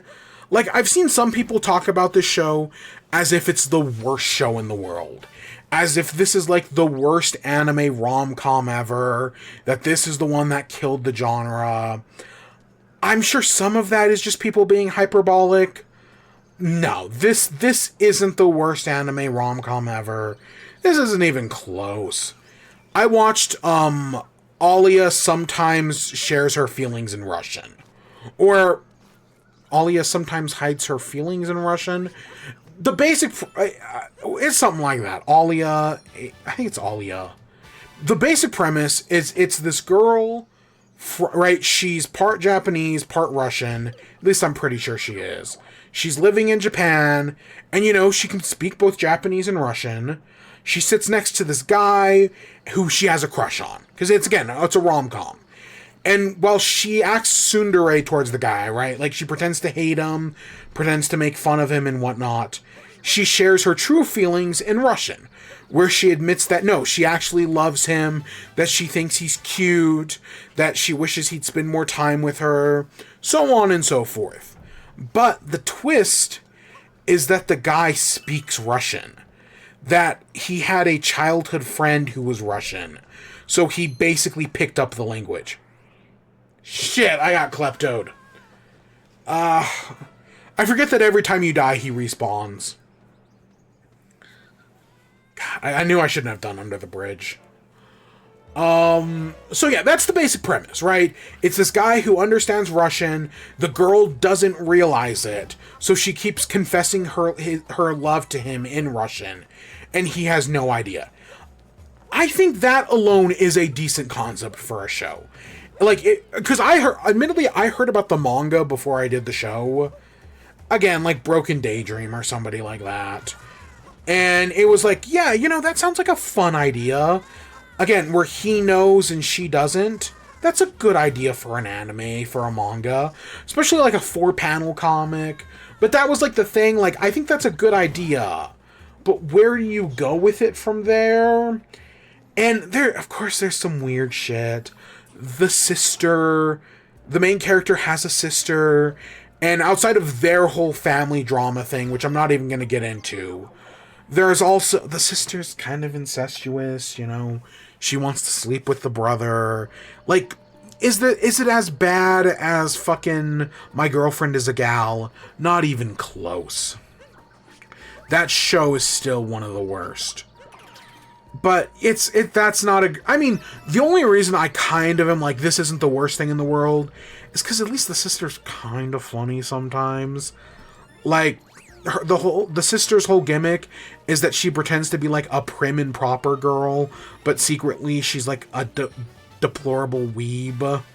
And like, that's kind of funny sometimes. The sister's okay. That's the only reason I kind of give that a pass, even though I'm not giving it a full pass. But other than that, I think the main character and Alya are, they're cute together. I will admit, the whole gimmick of, her speaking her true feelings in Russian, it's like, it's a major plot point in the first, 4 episodes. And then the show kind of gets devolved into, student council stuff. And it kind of goes away for a while. Like, I would not be surprised if from episodes, 5 to 10, she only does it, twice. Because, yeah, it kind of... Basically, the basic plot is that there's this whole student council election coming up, right? Both Alya and the sister are members of the student council. They both want to be student council president. Previously, right, the main character supported his sister, but now he's supporting Alya. And, there's just drama there. And yeah, it's fine. It's besides for the one character, it's not offensive. I think sometimes it's even kind of cute. The main character very much clearly cares for Alya, and she cares for him even though she won't admit it. There's definitely something going on with, because Alya also has an older sister. I want to say Maria. It's something like that. And Maria clearly, because the main character had a friend as a child who spoke Russian, and then she kind of disappeared. And the show's kind of hinting that it might be like Maria, or maybe there's a third sister who it is. There's definitely something like that going on there, because Maria intentionally speaks in Russian in front of him to try to catch him to see if he'll admit he knows it. So she clearly knows something. She recognizes him from childhood. So that's a whole subplot. There's the student council president and vice president who, it's the fun-loving president and the strict, serious vice president, but they're actually in love with each other. That was a cute subplot. I liked that. Are there any other characters? There's a rule follower and her gossipy friend, and they're kind of villains, but they don't really do. They're in one episode and then they show back up in the finale. It's a fine show. It's not is it one of the best rom-coms? No, not even close. I'd even give shows like My Dress Up Darling more, gravitas than I would this one. Because, right, in my head, there are the 4 big modern anime rom-coms. My Dress Up Darling, Don't Bully Me, Miss Nagatoro, Uzumaki Wants to Be Friends. It's something like that. I can't remember. It's something Uzumaki or something like that. The silver-haired girl with the big boobs. I don't remember the show. And then Komi Can't Communicate. Kobe, whatever that one is. Those are the 4 big modern rom-com animes. And of them, the only one I've actually seen is My Dress Up Darling, which was okay. I I know there's a lot of TNA. I wish they had been college kids. Like, the one thing I at least know about Uzaki, or whatever the show's called, is that they're college age, right? They're like a sophomore and a junior in college or something like that. Just make them college age in My Dress Up Darling. I would have a lot less problem with the TNA and the fan service if they were college kids. But no, instead they're like sophomores in high school. Ew. Also, yeah, Alya doesn't... I mean, there is definitely some fan service there. There's an entire sequence where the main character gets a foot fetish, which is a whole thing. But other than that, I feel like I've seen, again, Dress Up Darling has far worse fan service. Oh my gosh. Like, I'm not going to say there's nothing here, but it's not... I've seen far worse shows, sadly. So yeah, there's an anime. Would I recommend it? I mean, I think there are worse things to watch. I definitely do not think this is one of the worst shows ever. Again, the way some people talk about this one, they act like it's the worst rom-com anime in existence. Yeah, is it Kaguya-sama Love is War? Not even fucking close. Probably. I don't know. I haven't seen that one either. But, this one, it does not deserve all the hate it gets. It's a perfectly fine romance anime. It does exactly what you expect from the genre. Nothing more, nothing less. I feel like there's more potential in its idea than the actual execution. Again, if this was like a short, like, 4-panel comic, and all these episodes were like 4 to 5 minutes each, and it was a little bit more cuter, right? Like, if it didn't take itself as seriously, I definitely probably would have liked it more. But what we got here is perfectly fine. It gets a bad rap for nothing. Alright, and then, so the last thing we're going to talk about before we get into the Marble League stuff, which I have to figure out where we left off in the Marble League, by the way. I have no fucking idea. Because we got a lot of it tonight. So, Wallace and Gromit. They came out with a new Wallace and Gromit movie today. I have watched it. We are going to talk about it. But before we do, I kind of want to give my thoughts on Wallace and Gromit as a whole. Which, spoiler alert, I had never actually seen Wallace and Gromit before this week. I definitely knew about it, and technically that's not entirely true. So Patrick H. Willems has a series called The Blue Flame Special, where he talks about like what makes a good action scene. Really good series, highly recommend it. But in that series, he uses Wallace and Gromit, The Wrong Trousers, as his example of a perfect action scene. So I had seen the action scene in The Wrong Trousers, because after watching that video, I think I went and watched it. I don't think I watched the full Wrong Trousers short. It's like a 30-minute episode. I just watched that one scene near the end of the short. So that was kind of all I knew about Wallace and Gromit. I had heard of them, but, I'd never actually... I'm sure I'd seen clips here and there. But I heard about the new movie. I had heard amazing things about the new movie. I know the old movie, the 2005 Curse of the Were-Rabbit, it was an Oscar Best Picture winner. And I know, like, Wrong Trousers had also won an Oscar short film thing. So I was like, okay, you know what? I'm going to watch some Wallace and Gromit this week, right? In the lead up to this new movie, I'm going to sit down, I'm going to watch some of the shorts, because those are on Amazon Prime. I'll find a copy of Curse of the Were-Rabbit, or, I'll just rent it. And I'll watch that as well. So that's what I did this week. I watched the shorts.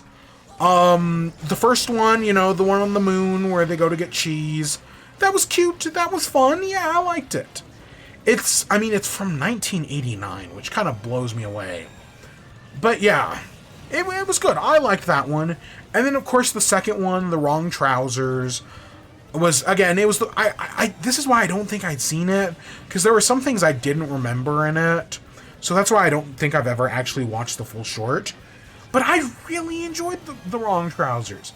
I totally get why that, best Oscar short feature, or animated short feature, I totally get why that one is so successful.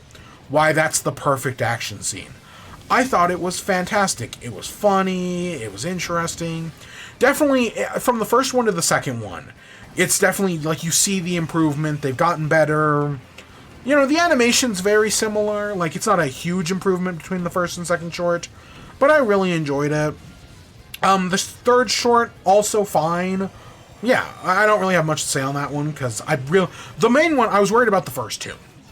But after that, I went and saw Curse of the Were-Rabbit. I'd never seen it before. And yeah, that's really good.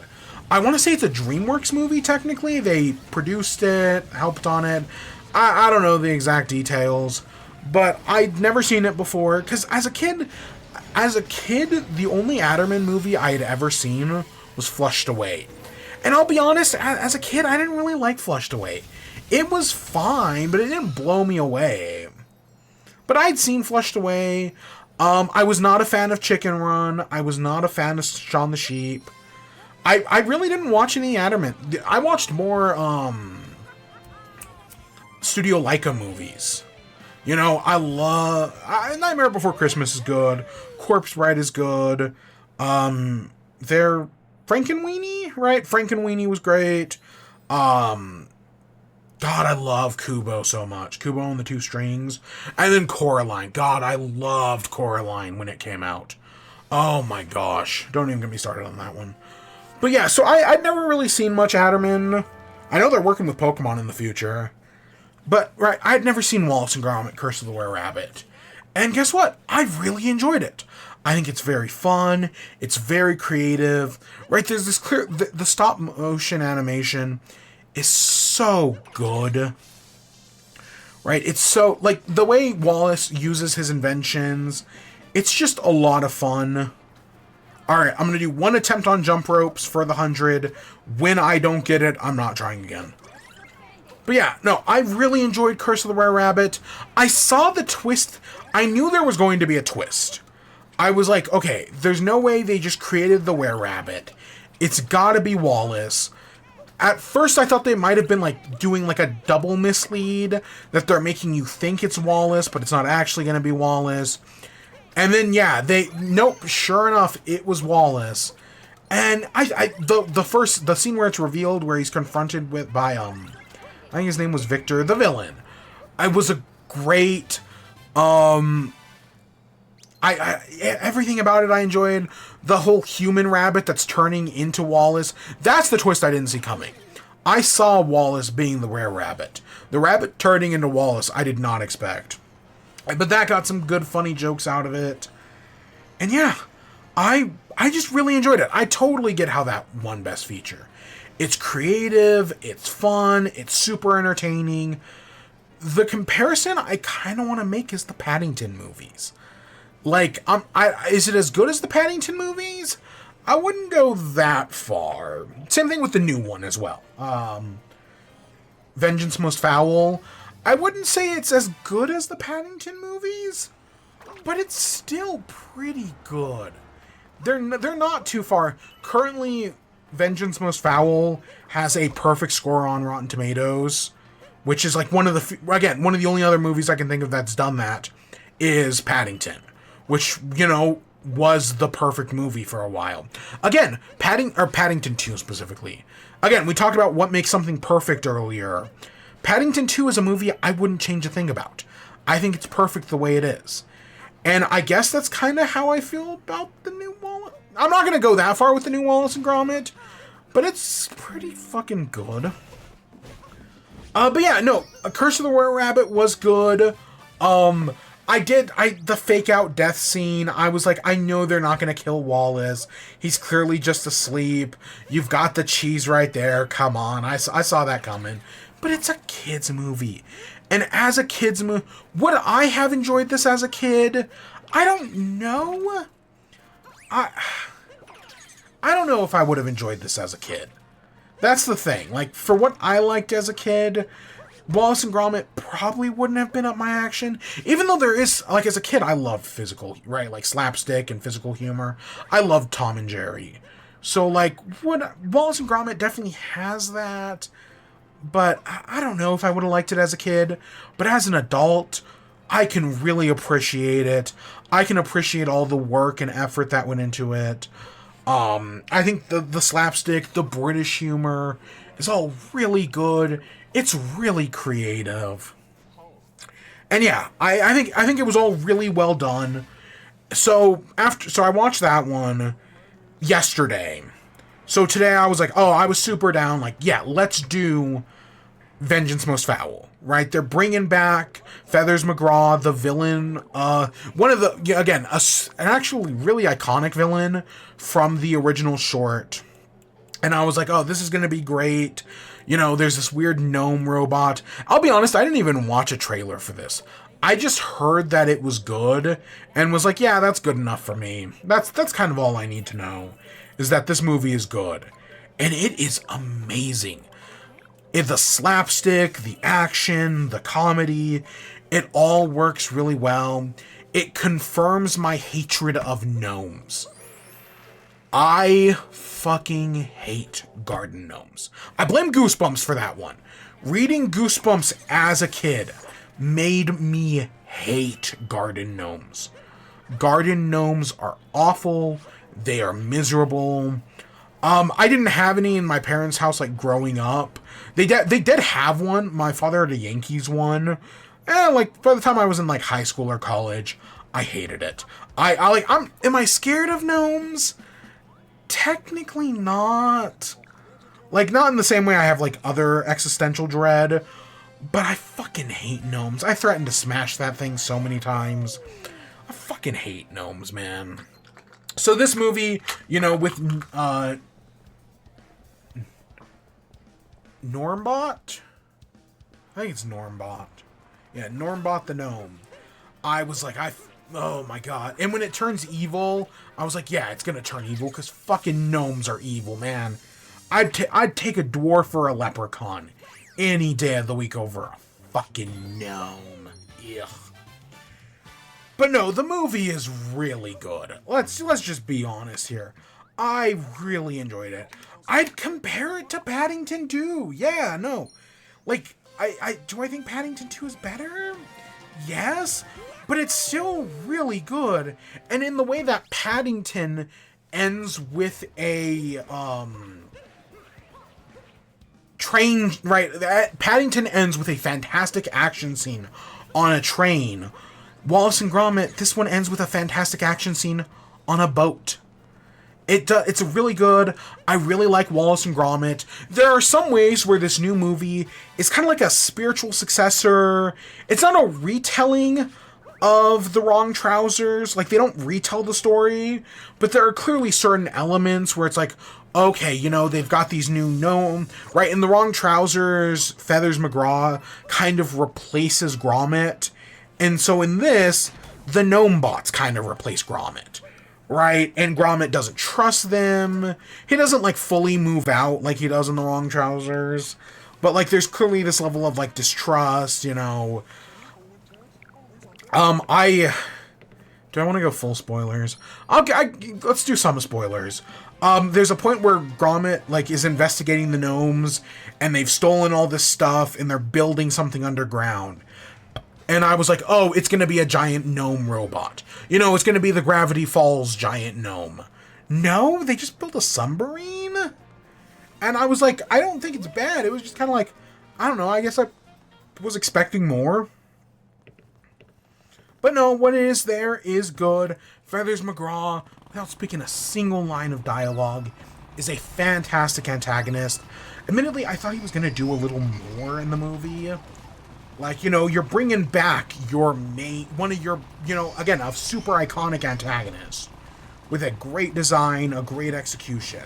I thought they were going to do a little more with him. He's kind of he kind of, in the middle of the movie, he kind of underplays his hand to kind of give the gnomes more focus. But in the end, it all works out. It's a great movie. The police, right? The chief of police is an idiot, right? He's fucking Clancy Wiggum. He's, Joe from The Simpsons. The cop from South Park. You know, the main cop is every stupid cop in fiction. The other cop, though, what was her name? I cannot for the life of me remember her name. But the other cop, right, so there's the main, like, the chief. The chief is, right, every dumb cop in fiction. But the second in command, I actually really liked.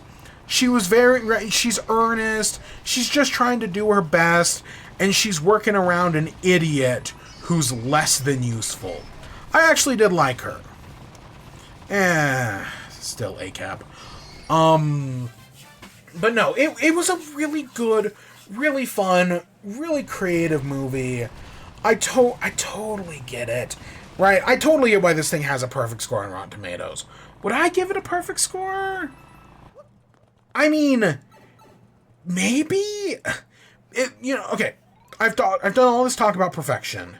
The one thing I will say about 10 out of 10s for me personally is there's a point where you get close enough to perfection where I'm just like, you know what? I'll give it to you anyways, right? Sure, you may not be perfect, but you're as close as you're gonna get, so I'm gonna give you a 10 out of 10 anyways. And, right, I'd recommend everybody watch it. And that's kind of where I am with Vengeance Most Fowl. Like, is it a 10 out of 10? Maybe? Like, is it perfect? It's about as close as you're gonna get. And I'd recommend it to anybody. So yeah, you might as well go watch it. It's a great time. I absolutely adored it. It's fun, it's creative. So there was a story a while ago that Adderman had run out of clay. That, for years they've been buying clay from the same company. That company went out of business. They bought their entire stock, but that's only going to last them so long. So supposedly we're only going to get so many Adderman movies left. Like, we know they're working on something Pokemon. We don't know what that Pokemon thing is. We don't know if it's a short, if it's a full feature-length film. Whatever it is, I'm sure they'll do great. But if this is Adderman's last project, which, again, it's not, but it's going to be pretty close to one of their last, this is a perfect thing to send off on. Again, I was watching Shea Frillis' stuff, and he talked about, like, hey, if Toy Story 4 was Pixar's last film, that would be a good film to end off on. If, what was his DreamWorks example? If Toy Story 4 was his Pixar example, what was his DreamWorks example? It might have been How to Train Your Dragon 3. I honestly cannot remember. But whichever movie, he was like, hey, if this was... Because, DreamWorks has kind of gone downhill since then. If this is the last good movie DreamWorks made, this is a good point to end off on. Right? If this is the last movie Adderman makes, then it is a great movie to end off, right? End off your legacy on a high note. Will this actually be the end? I kind of doubt it. But we're pretty close to that anyways. It's a fantastic film. High recommendation.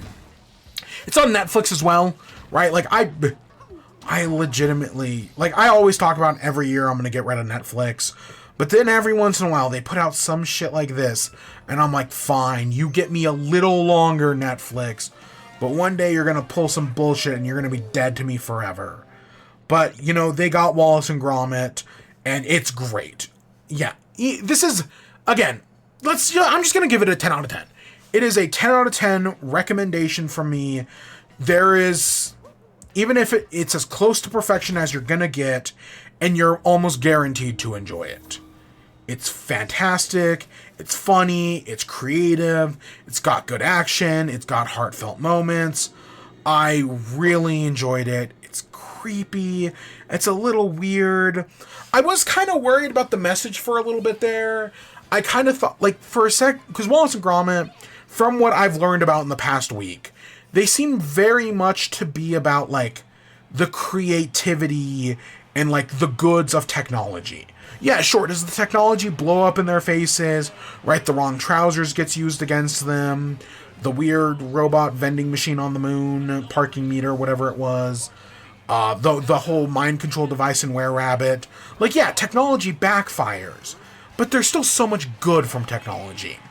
And when they start introducing the gnome bots, I'm kind of like, is this like anti-technology? Like, this is there's clearly some element of this that's like, oh, this is about like the worries about like modern technology and like robots replacing our jobs.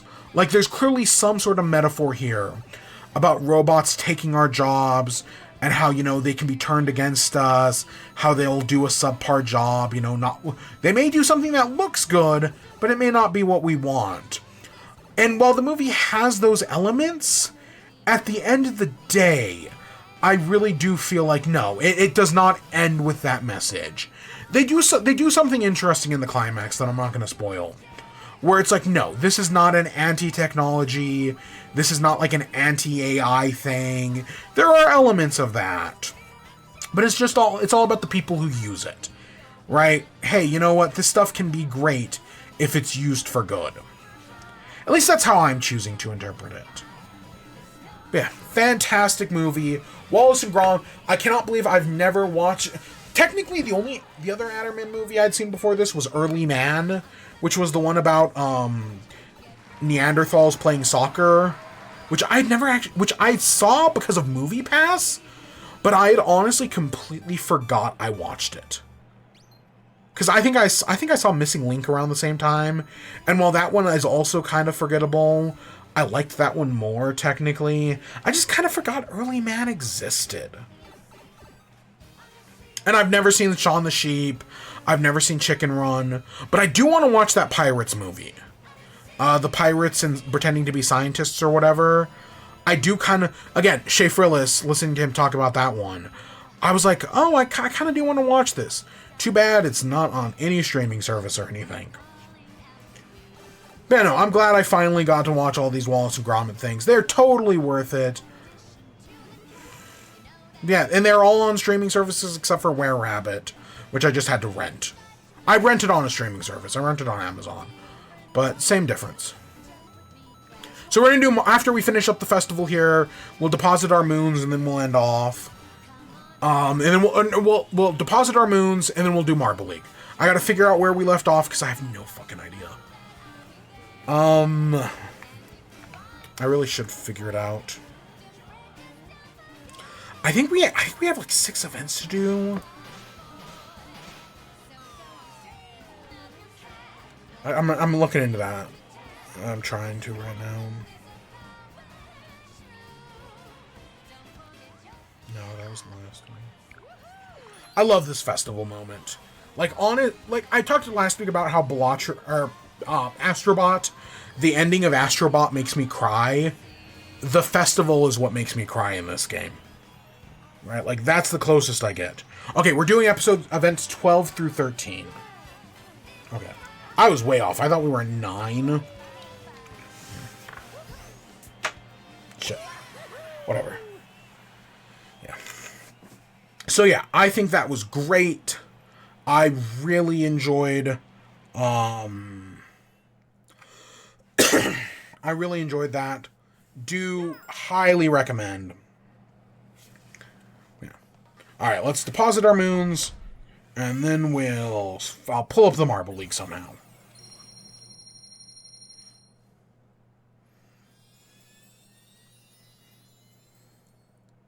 Oh, I just realized we were at 69.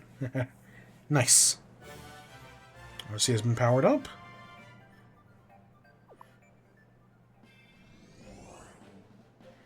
And now we can go to... Does it split from here? Yeah. We're going to do snow, but we'll do that next time. Yeah, we'll start off with snow next time. See, let me pull up the Marble League real quick.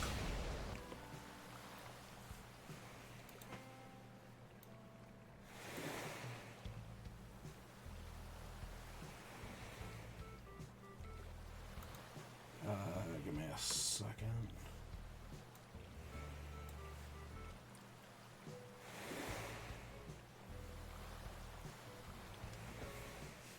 All right.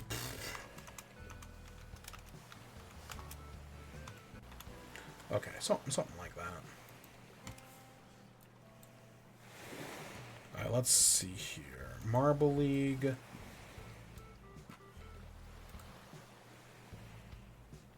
YouTube.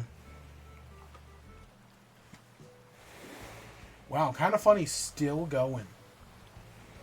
I didn't even mention earlier when we watched after the Game Awards, because kind of funny is, after a Nintendo Direct happens, one of the first channels I will go and watch after a Direct is Kind of Funny, right? Because they always, even though, again, I disagree with Tim about some Nintendo stuff, a fair few things, I still think they have decent Nintendo Direct reactions.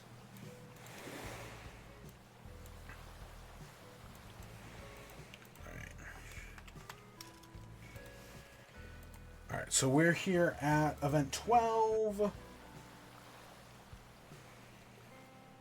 We're at snow tubing.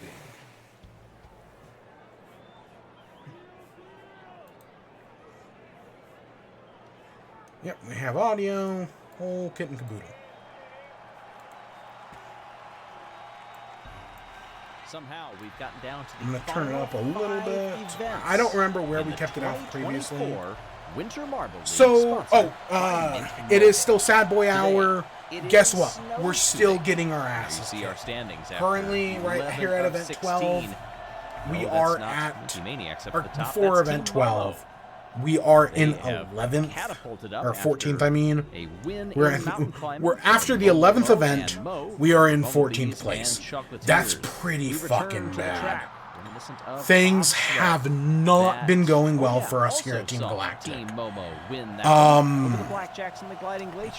I think that, so, behind this, we talked about this a little last week, but basically behind the scenes, since Team Galactic has been doing so bad, and we were mathematically eliminated from the Marble League, because I think we were either this event or one of the next two events, we will be mathematically eliminated. I don't remember. It's going to be either this one or the next one from winning, right? It's mathematically impossible for us to win. Because of that, and things have gone so bad this year, it's been an off year for sure. We fired our coach. Black Hole has been a coach of Team Galactic for, God, since the team's inception. Because that's the thing. Galactic, we've never really had a big shakeup. The only thing is we got Astron in, what, 2018? Your father knows about saving money. Everything I'm wearing, Yeah, we added Astron to the team in 18. And since then, we have never had a change. I don't even think we've ever, they're not Astron, Quasar. We added Quasar, she's one of our reserves. Other than that, we have not changed the team at all. I think Cosmo has been our captain the entire time Team Galactic has existed. You know, nothing's really changed there. But here we are, end of the league, and yeah, Black Hole was fired on Christmas. Was this just as 12 days? Okay, so this hadn't happened. This was before Christmas. I'm gonna by I think event 13, the next one. Black Hole will have officially been fired, and we will have our new coach.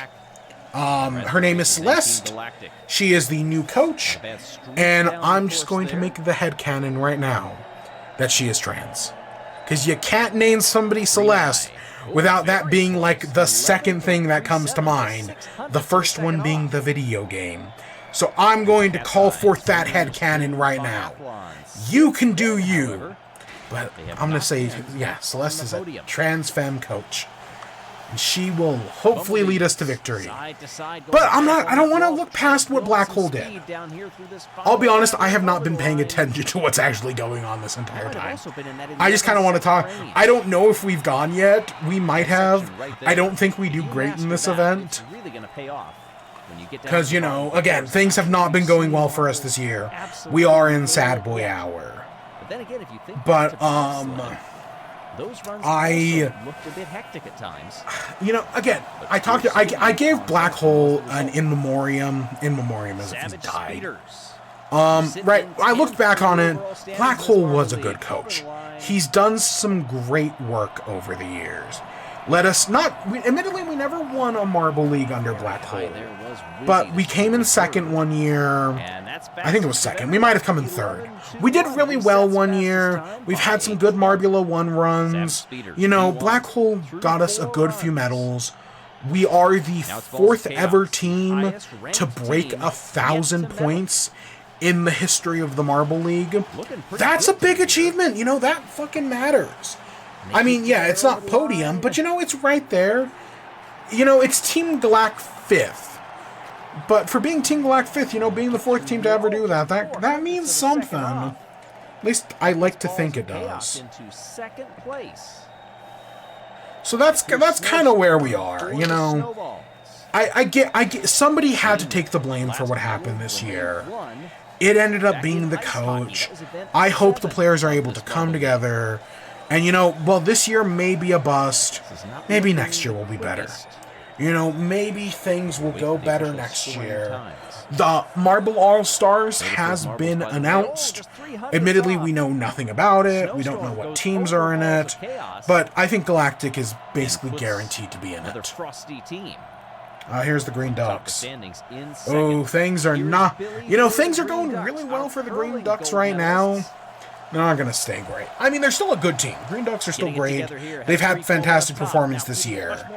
But they're just barely off greatness. That's the thing. They had a really good year, but they're just inches away from having a great year.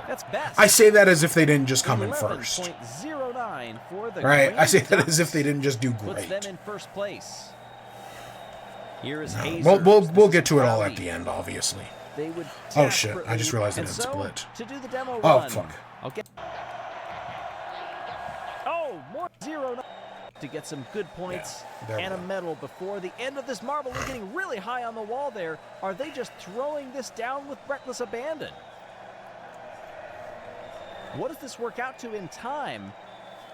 Very high out of the Chrysler, very high right there, and they've done it. 10.7. And then the Hazers doing awful right now. They just got first. That's kind of wild.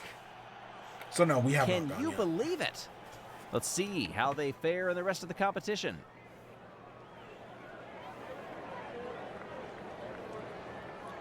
Yellow's Marble Runs is excited to announce the launch of our toy brand. A change of start off with our Collector's Series I know this is not the only coach change this year, because Sapphire from the Cobalt's also retired. Marbles, so you can have team but races it's on Christmas Day especially. That's really progress. Harsh. You can use one of the 5 competition racing brackets we've included. But no, I have hope Celeste is going to do Marble Runs community, and we'll get to it, obviously. Shop now on yellowsmarbleruns.com. We've got a few events.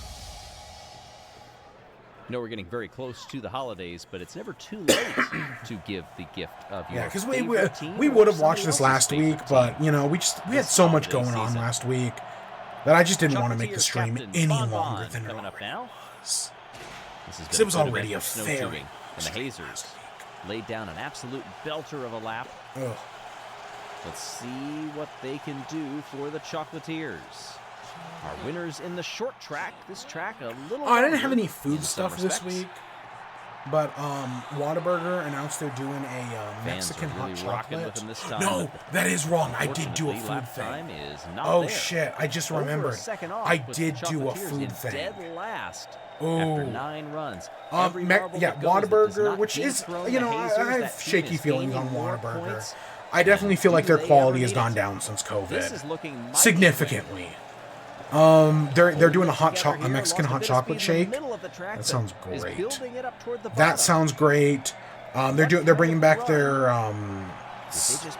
Monterey Jack Melt or whatever. That should be good. By 200ths, no, they are quicker than the Green Ducks. Wow, Green Ducks. They started off really well, and now they're just dropping. It's Momo swinging around through the Chrysler. The team that is leading the Marble League standings right now. Oh, that was very close to that 11-second mark. Could this be also in the neighborhood of a podium? Yeah, that just knocked the Green Ducks down another place. So the one food thing I did try, you know, since we're in Sad Boy Hour, and we can talk about things that just broke my heart. Not that I expected this to be good at all. I expected nothing from this, and was kind of surprised at how bad it actually was. I went to Wiener Schnitzel. Because I'm not really a hot dog guy. Like, I've maybe had, like, There was the oscillation. And it just 10 kept hot going. dogs this Yeah, year. not too bad for the Okay, it's Desert probably Racers. something. It's something like They're that. capturing I've not had the many hot. I'm not a big hot resurrect dog some of guy. their But hopes. every They're once in a down to while, I'm 15th like, in the overall yeah, I could go for a standings. hot dog. I especially with Wiener Schnitzel. I like their The pretzel Hazers. Here's dogs. Scorch for the solar Like a flares. good We're running a out good of marbles. junkyard dog on a pretzel bun. Yeah, that's Very good line shit. through that chicane. So I was kind of like, yeah, you know, I was Over feeling here, Wiener they lost a Schnitzel, bit. and so they fucked up my order first of all. I go, they forgot like half my order. Like they got my chili cheese fries, and they got my junkyard dog, but they forgot the meatballs. I got like a normal chili dog. They forgot like half the order. So first of all, I was fucking pissed off because of that. But yeah, so I got this meatballs. They have meatballs. You can get like just plain meatballs. You can get a meatball sub. You can get a meatball sub and a pretzel bun. And I'll be honest, when I heard Whataburger had meatballs, I was like, this isn't going to be good. There's no way Whataburger meatballs are good. Like that's just not a thing. But I was like, I'll give it a try. All right, let's focus in real quick. Come on, Quasar. I know you've got this. Are guaranteed a medal. Oh no, you're a little too shaky. Come 14th on. in the standings, really throwing it out there. No. They know what they must do to get. We on the needed like podium, another like and if I'm we were not like sure they did it. God like 0.5 faster. Yeah, no, that was not a. 12th. Only 6/10 back. Because we wanted to hit around This 11. event is stunning. That And the again, Hazers can do no worse this has than not been silver. Team Galactic's year. Here's There's the a reason Wolfpack. we're on Sad Boy Hour. Our final I don't know if runner this stream is going to take in the another snow hour. tube. We'll Trying see. to build up that speed, but not get too out of control. But yeah, A few turns left over the line. so okay, Wiener Let's see if this Schnitzel. disrupted I was the like, order okay, at I'm all. gonna get a meatball sub. It's 3 meatballs, tomato sauce, Parmesan mozzarella. It's a cheese, you know, one of those Italian cheeses. I was like, I don't expect much. I can't believe the Hazers won. So right now, it's just the Balls of Chaos and Team Galactic. We are the only teams without medals now that they've won one. And there is the potential that we walk away with no medals. Which, in the entire history of the Marble League, only 8 teams have ever done that. We could theoretically be 9 and 10. That's my one hope, is before the end of the Marble League, we just need 1 medal. Just give us 1 medal so we're not one of the 10 teams to walk away without a medal. Or at least don't give the Balls of Chaos one. Like, if we're going down, let's at least take them with us. If you take out jungle Right. jumpers, Like, if we're gonna fail, let them go down with us. If we succeed, may they come with us.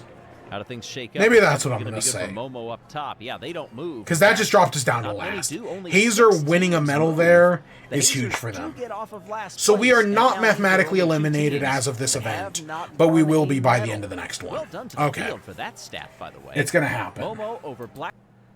We got... This is the right one, right? Yeah, 13 Snow Snake. So, okay. I keep getting sidetracked here.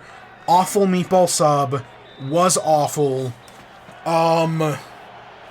It just... The First of all, the tomato sauce, the marinara, whatever the fuck they used, was not good. I did not like it. It was kind of bitter, honestly. Like, if they had done like an overly sweet tomato sauce, I wouldn't have all been like an Olive Garden. I wouldn't have been surprised. But it was kind of bitter. Like, I wanted it to be, you know, a little bit more sweeter, a little bit more flavorful. But no, it just was not it. The cheese was, you know, fine, I guess, for what you'd expect from like a hot dog place cheese. Because that's like one of my biggest problems with Olive Garden, is I do not like Olive Garden's cheese. I don't know what it is. I just do not care for it. I don't know what they do to their cheese to make me not like it, but I do not care for it. But did not go Alright, so that's what far we're as aiming Santa's for. We're aiming squad for were around the mighty 70s. impressive over the course of these demo runs in the Probably a Motherboard. little higher than And the 70s, but that's Minty what we're aiming Reserve for. goes for 68.55, but it's So yeah, the meatballs, they were 7.01. just kind of, you know, yeah, they were meatballs, but they're like, Let's get going with our I feel like hosts white and the people Blackjacks. make better meatballs than Bowler, the this. reserve, diamond That's for the kind of the Blackjacks, thing. and Gliding Okay, Glaciers we're aiming for 75. Never mind. get the first win Right, like in the white people. head-to-head I've had better white people meatballs. With the You know, the official white people. distance, When I say white people, I mean 74-81. people who think ketchup is spicy. 67-01 That's what I for the mean when I say Blackjacks. white people Switch meatballs. lanes, And and yeah, penalty count once again. it's just they weren't good. Gliding Glaciers You know, it's again. Wiener Schnitzel. I Exerting that expected strength, and nothing, it's a very and I was consistent still disappointed. run. Both distances. It was not great. I do Extremely not similar. at all recommend it. 76, Again, 70, Wiener so Schnitzel 150, doing 151, meatballs compared to already sounds like a 136, bad idea. 5-3. And yet it was worse than I expected. Team Galactic and All right, the here we go. Snowballs coming up now. Come on, The Pulsar. former is sitting dead last in the standings. The Snowballs looking a little bit better than that. That ain't in great. ninth. And Team Galactic That on ain't the great near at side, all. spinning after the impact there. Pulsar Yeah, just I kept mean, I said going aim for with an 70, but God, they got 80.51. 80. That's pretty good Holy shit. for Snowfall. Swap lanes, tried again. Oh no. That was so slow. Oh my god, they almost got That one 85. is out near We got our 85. asses kicked. Just Oh shy my of 85 God. for the Snowballs. No wonder we fired our coach after this. 164-1-2. That puts them into No, first. we fired our coach after this. Wow. Boy, I think that crowd reaction says it all. Yeah. Snowballs and Team Galactic, opposite ends they are feeling right now. Snowballs sitting in the middle of the pack. They feel like they've got a great chance to make a run, but look at the reaction from the Team Galactic fans. Another poor showing for I'm their so squad who sits brokenhearted. dead I had last so in the standings. there's a part of me that's And if like, the did other I teams don't jinx? struggle You know, here, I know Team what I Galactic do is doesn't going to matter. remain It's like real at the bottom of the sports, standings. right? What I with do only don't a matter. few events But you know, left to go. sports fans will always blame themselves. Like, is it Bumblebees something get I the did? Did I jinx the team? 81-50 That's kind of what I win. feel like. But Like, saw you know, Stinger since I was actually like, you come know out what? of the track and the pit was Because leading I've up always against considered us a the mid-team, referee's and then this stand. year I kind of This is realized, much like, no, closer we're on the actually a second, really though. good Both of them team. surpassed 75. Oh, Is that that what jinxed was it? the Is I same thought thing. we were a good team, so we just had a horrible showing this year? 160.60 Because we truly had behind the horrible Snowballs. showing It puts this Bumblebees year. up into second place. I Momo, who I just- are our championship I had a leaders right dream. now, I little disappointed. Just a didn't need lot us of to runs win. left I just go. wanted us to Hazers get. with a nice We push. have 5th place. That's our birthright at A lot of minimum. marbles in that And top I don't. lane. I think we've gotten 4th at least They must once. like that direction. I don't know. of I'd have to look at rotation and all feel the like they rankings, can which I know are catch on the Reddit against that somewhere. referee's chair. But I would assume we'd at least Hasn't gotten really given 4th them an extra once. advantage, though. We've seen But pretty other than even that, splits because between the it's top been and the bottom this lane year has been thus a lot far. of we start I tell you off who is good, consistently ahead, and then as it's more the runs Hazers. come Whatever in, lane they are we in, just sink top and down in the bottom, ratings. They have had two. Like we good start off like, pushes oh, throughout we the did a snake. good, right? We're like the 3rd run of the night. You know, 167, we're in 3-1, Heat C, and that we goes get to the 2nd, top. How about and the then Hazers? Heats D, E, and F Resurgent just after knock us winning the down last all the way to race. 8th. That was the Because yeah, we're in Tube. 7th. I mean, Now, we're not as bad as the trying to Solar make an Flares, assault which at I'll another take gold that medal at least. here in Snow Snake. But no, it's just we've started off decent, Yellow's and then the Marble other Run teams is just come in and excited kick to our announce ass. The launch of our toy brand. And that Start off with our sucks. Collector Series marbles, which includes 32 of our most popular marble teams. Or you can buy sets of 10 marbles, so you can have team races with one of our Skyway Chase Marble Run sets. And to track their progress, you can use one of the 5 competition racing I still have brackets not we've figured out included. what I was going to. So come and I was join thinking the of, Yellow's like Marble I should Runs have looked at community, and sales let's race. because usually like Shop now Michaels on has sales around the yellowsmarbleruns.com. holiday for like poster frames and craft supplies, and I You should see have looked the at like marbles sales with for like the cell shadow phones out there, boxes, and I just live streaming didn't. track conditions. Because I still back got to figure out what I'm going headquarters, to do with my Team guaranteeing Galactic. that everybody is safe, making use of that consistent coverage. By Again, you can kind of Mobile. hear 'em. We begin Hopefully, the second maybe. half of competition. I'm assuming the mic picks them up. And Okay, I'm looking Raspberry up the Racers rankings for are going again. to I already get know the how this better ends. launch. So let's just Themselves see, on a kind of crazy how did cat we size do? here? 82.67 for the reserve versus the captain of the Cats. Raspberry Racers down in what is 14th this in the score? standings. Crazy Cat Size in 6th overall in the Marble League. And really, if you can get both past 80, you are looking pretty good. The Crazy Cat Size are just going to hit 160.56. Good enough for fourth, so that's what happens. If you average out at around 80, Raspberry Racers still in the top 5 for now. Balls of Chaos. Right, come on. And Somebody the must have Jungle posted Jumpers. a scoring thing recently. Jumpers. Better on the bottom lane. 3 medals. This is over the all course of team these games for standings. Jungle Jumpers, 2 of them That's gold. not what I need. Skip goes 70.63. Both of these well off what they need to be to contend for the medals. I have Balls of no Chaos, idea they're what down that to 11 is. so far. I mentioned this last round, the highest. Oh, this is team okay. This is what I with 2 medals. standing after every One event. of them is Team Galactic. Oh wait, that's And we know overall that's standing. not going to happen I know in the first this event we came in round. 7th. We've already seen some Team Galactic fans heading for the exits. I understand Team Galactic They fans are standing for the exit. downtrodden. I don't blame you. After how bad things have gone this year, Balls of I get Chaos it. could muster here. Savage Speeders in that top lane were second to the block, but first in distance in this Oh, we head-to-head. got to talk about Extra energy that was being who's hosting spun next there year. after the impact from Rapidly. Coco 69.03. Yeah, we had to talk compared about that. 74. Both of them going to need to do a lot better here in run number 2. They did not. Mid-60s, low 60s. That may not have even broken 60 for Savage Speeders. It didn't. Yeah, we gotta talk about the 59.42. controversy. Chocolatiers finished 12th Controversy, and I the say. Savage Speeders 13th. Getting down here to the final runs. Green Ducks and the Wolfpack, who sit 3rd and 4th in the standings right now, respectively. And this is another subpar that's not what push I'm for looking these for. 2 teams. With just 1 push to go in this entire competition, Hazers are feeling pretty good right now. So are the Snowballs. Again, another The poor Hazers showing spring from the for Green Ducks. another gold This does medal. not. Again, Even though they're sitting still in doing 15th, good, but this is only medal not is going gold. well for them. And could it happen again? It is certainly looking that way. 16th for the Wolfpack, 8th for the Green Ducks. The Hazers I mean, have 8th is done okay. it again. They're saving again, the we'll get best to for it. last in this Winter Marble League. They were 2 for 2 now. I keep finding a in the bunch. last I'm looking 2 through the weeks, Reddit. winning I keep gold finding all in the Snow probabilities.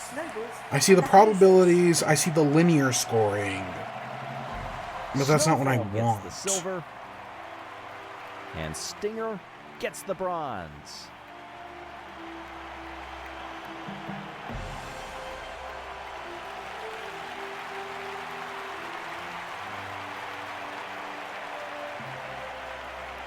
Where has this form been coming from for the Hazers? I don't know. I can't find 67-3-1. what I'm Good looking enough for. gold I with the cannot Snow find. Snake.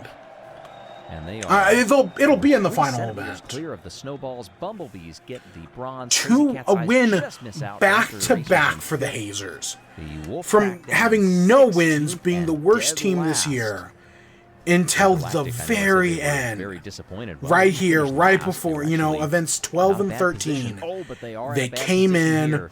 and they just won 2 can medals in a no row. longer That jumped win them the up from Marble League, 16th the to first team 10th. to be eliminated. And now here we are, And the first team to be coach mathematically definitely not happy. I eliminated. can see from We the can't commentary podium. box. We're also If we win the next 3 getting word events, that we the could, in Black theory, Hole is get as high as on like their 2nd or way 3rd. out of the stadium. Spoiler alert, that's not sure gonna if they're happen. being escorted or if that's on their own volition.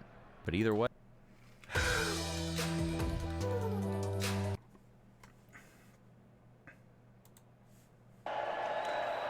Generative extend. What the fuck would that do? That sounds miserable. Adobe.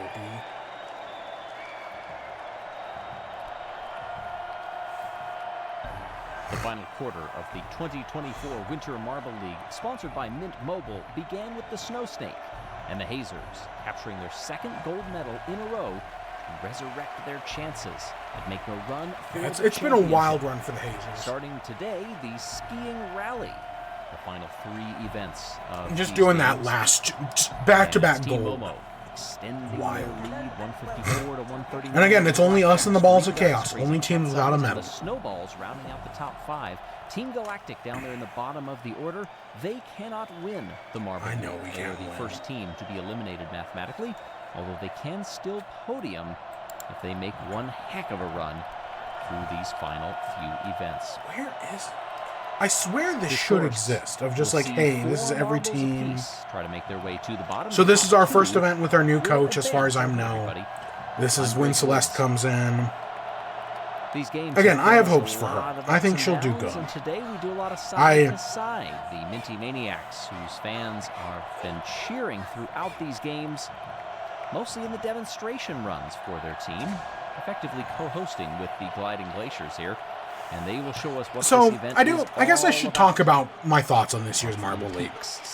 Divorced from how my team actually did. I feel like if I ranked it based on how my team did, it'd be, you know, a 2 out of 10. Because we did fucking awful this year. And that's not fair. That's not fair on anybody. You know... Whether it's the Minty Maniacs like, there's a difference between, like, hey, you know, were you a, check out the Yellow Marble Run Skyway Chase. Was it the Seahawks versus the Broncos that one year where the Seahawks just scored very early on and then the rest of the game just fucking sucked? Was that the Super Bowl? Was that year? Where it's like, yeah, you know, if you're a Seahawks fan, I'm sure you're excited. If you're a Broncos fan, you're obviously disappointed. But outside of that, the game just kind of sucked. I think that was that year. I think that's what I'm thinking of. Hey, we won a first heat. That's good. I'll take that. Still not out of sad boy hour, but, you know, I'll take it. Win another 2 and then we'll talk. But right, that's so divorced entirely from how my team did. Because if I'm ranking it on how my team did, we did awful. And that's just not fair to, you know, Yella and all the people who put on this event. That's just not fair. How do I actually feel about this Marble League? I think it was an okay Marble League. If I'm being honest, I think it was okay. It didn't blow me away like some of the previous years where, you know, I've been so excited for some of the events and, you know, things just go great. You got some real interesting runs. We haven't really had anything like that. There's been some interesting moments. I think a lot of bobsledding, when you just see some of those teams screeching down the track. Just going so fast, and it was like, oh yeah, that was so excited. But then I think of events like bowling, where, you know, most of the teams, they came out, they hit a few pens down, a few dominoes, and then in their second run, they just shot straight down the middle and hit nothing. I mean, for a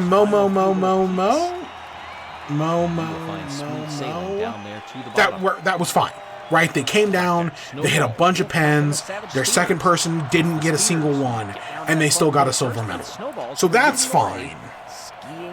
But other than that, I did not care for bowling. Savage Speeders just got stuck there. A lot of the good teams, like that I would consider, you know, traditionally good, did not do that well this year. Savage Speeders are not doing great. Raspberry Racers are doing terrible. They're down at the bottom with us. Some teams are doing good. Blackjacks are doing good. Green Ducks are doing good. Snowballs are doing good. Solar Flares. The Solar Flares and the Wolfpack. For their first ever run, they're doing decent. Bumblebees are not doing good, which, again, I think of the Bumblebees as a good team. So yeah, I mean, overall, it's just, I guess I want a little bit more, you know, I felt like some of the events weren't as exciting as I wanted them to be. The event choice, you know, a lot of the ones you'd expect to be there are, like I said, it's cool to see bobsledding again, it's cool to see curling again, you know, some of the good winter events. But some of the winter events I just didn't care for. Right, biathlon was, the shooting part of biathlon literally only mattered for like a single team, the Savage Speeders. I think it was the Savage Speeders. And other than that, it really didn't affect any of the other teams that majorly. All right, come on, Starry, you got this. Eliminated, and we are off in these first semifinals. Snowballs with a quick lead. They found this course once before and now have a much better line through it this time. Okay, they're out. Trying to catch up. Fuck, that's a jungle jumpers. And they will It was over as soon as it wide margin started. victory over the Solar Flares and Team Galactic. They were very close. We fell behind very early on, and nothing we did could catch up. This one, the two captains, the only two in That this sucks. field, are moving on from these four. So yeah, it's... And then my other big problem with this year's Marble League, Semifinal B, Hazers, I Raspberry understand Racers, that Savage not Speeders, all and Balls of sponsors are going to be Chaos, John Balls of Chaos. where Lead all the they way ask on is you here, put up some Raspberry Racers, who got billboards, stronger you as give the them a course shout went out down. once or twice, They are and finding that's their way in it. second place. Right? Ahead I of there, understand not we all had sponsors are Savage going to be Speeders get like stuck on a that. tree. I get that. The top two But will stay as all they the were. Met Balls Mobile of Chaos and stuff, Raspberry Racers. like Hazers early on, come like in across the first third, like but the event or Savage two, you Speeders know, did opening not finish. ceremony, I don't really They mind are it. stuck I don't mind all the ads on plastered a everywhere. curve. But at a certain point, I'm It's just a kind of pine, like, I'm not sure. is this a Close little here. too Right much? there. I wish there was a little bit more. I wish they were a little bit more hands-off, Mint Mobile. And I entirely blame. I don't blame this on Yellow at all. Pine I or spruce. know, right? Yeah, Yellow Baker Sits the same. and Savage their Speeders in eighth. it's Solar their Flares brother. fifth, God, I over can't Team remember. Galactic and Right, I Raptors. understand. They have to put this event. You know, it needs money. It's an expensive event to put on. We'll get some And if points Met here. Mobile says like, hey, you got to give us a shout out in every episode, you have to put our branding everywhere, you have to do certain things, I understand that. They did the best with what they could. And I'll give them credit for that. But sometimes, yeah, it was a little overbearing. My biggest problem was all the stuff with the Menti Maniacs. If they had just said like, hey, this year, the Menti Maniacs are going to be, you know, they're not the host team, but they're going to demonstrate every event. Like, that was the whole thing. Just like, hey, because, you know, the official sponsor of the year is Mint Mobile, the Menti Maniacs are going to do the trials for every event, them and Santa Squad. I would have been like, okay, you know, I get it. That's cute, right, to say Mint Mobile. Right, because in real life, you know, sports teams are owned by people and whatnot. Like, literally the only one I can think of that isn't is, like, the Packers, which is owned by Green Bay, which is, like, that's actually, I wish more sports teams were like the Packers, because I think that's actually really cool. I would much rather have like, sports teams owned by people in cities than, like, corporations. Like, I know a lot of, like, Nintendo owned a baseball team for a while. And which, as far as I know, they still support to this day. Like, they may not own it anymore, but they're still, like, they still are huge fans of the Marlins. Or Mariners. This was really a case of whatever the team is. Learn this like, I get that. But yeah, the whole idea that, hey, you know, this is the Gliding Glaciers Marble League. Didn't really matter. It's how you They're the hosts, but they're co-hosting with the Menti Maniacs. It's just kind of forced. Like, I just didn't care for it. The whole idea of, like, co-hosting really kind of undersold the Gliding Glaciers. Look at that. The Green Ducks did terrible in that event, and they stayed exactly the same. Meanwhile, we are fully mathematically eliminated. We cannot win. We cannot podium. You know, it's exactly what we expected. Okay, we got Funnel Endurance. Guess what? We're pretty good at Funnel Endurance, last I remember. I could be totally wrong about that, but I remember being pretty decent at Funnel Endurance. Maybe this will be our event. Maybe. But yeah, all the Menti Maniac stuff, it's just a little too much for me. Like, the stuff in the background, I don't mind at all. I totally get that. If that was all it was, I'd be like, yeah, you know what, that was fine. But it's just a little, if they had dialed it back a little bit, if Mint Mobile had just been like a little bit more hands-off, like if like that blimp, if that had just been in the background and, you know, they showed it every once in a while, and that was kind of it was in the end goals and on the sides, I'd be like, that's fine, you know, I get it, you gotta pay the bills. But it's just a little too much with the Menti Maniacs. I don't like them. The problem is they were locked into doing the Gliding Glaciers. I'm sure if they didn't announce who next year's host was, it would have been the Menti Maniacs. They would have just made them straight up hosts. They probably could have kept all the winter theming, no problem. But because of how it works, they made them co-hosts, and I just didn't like it. As they go So, along.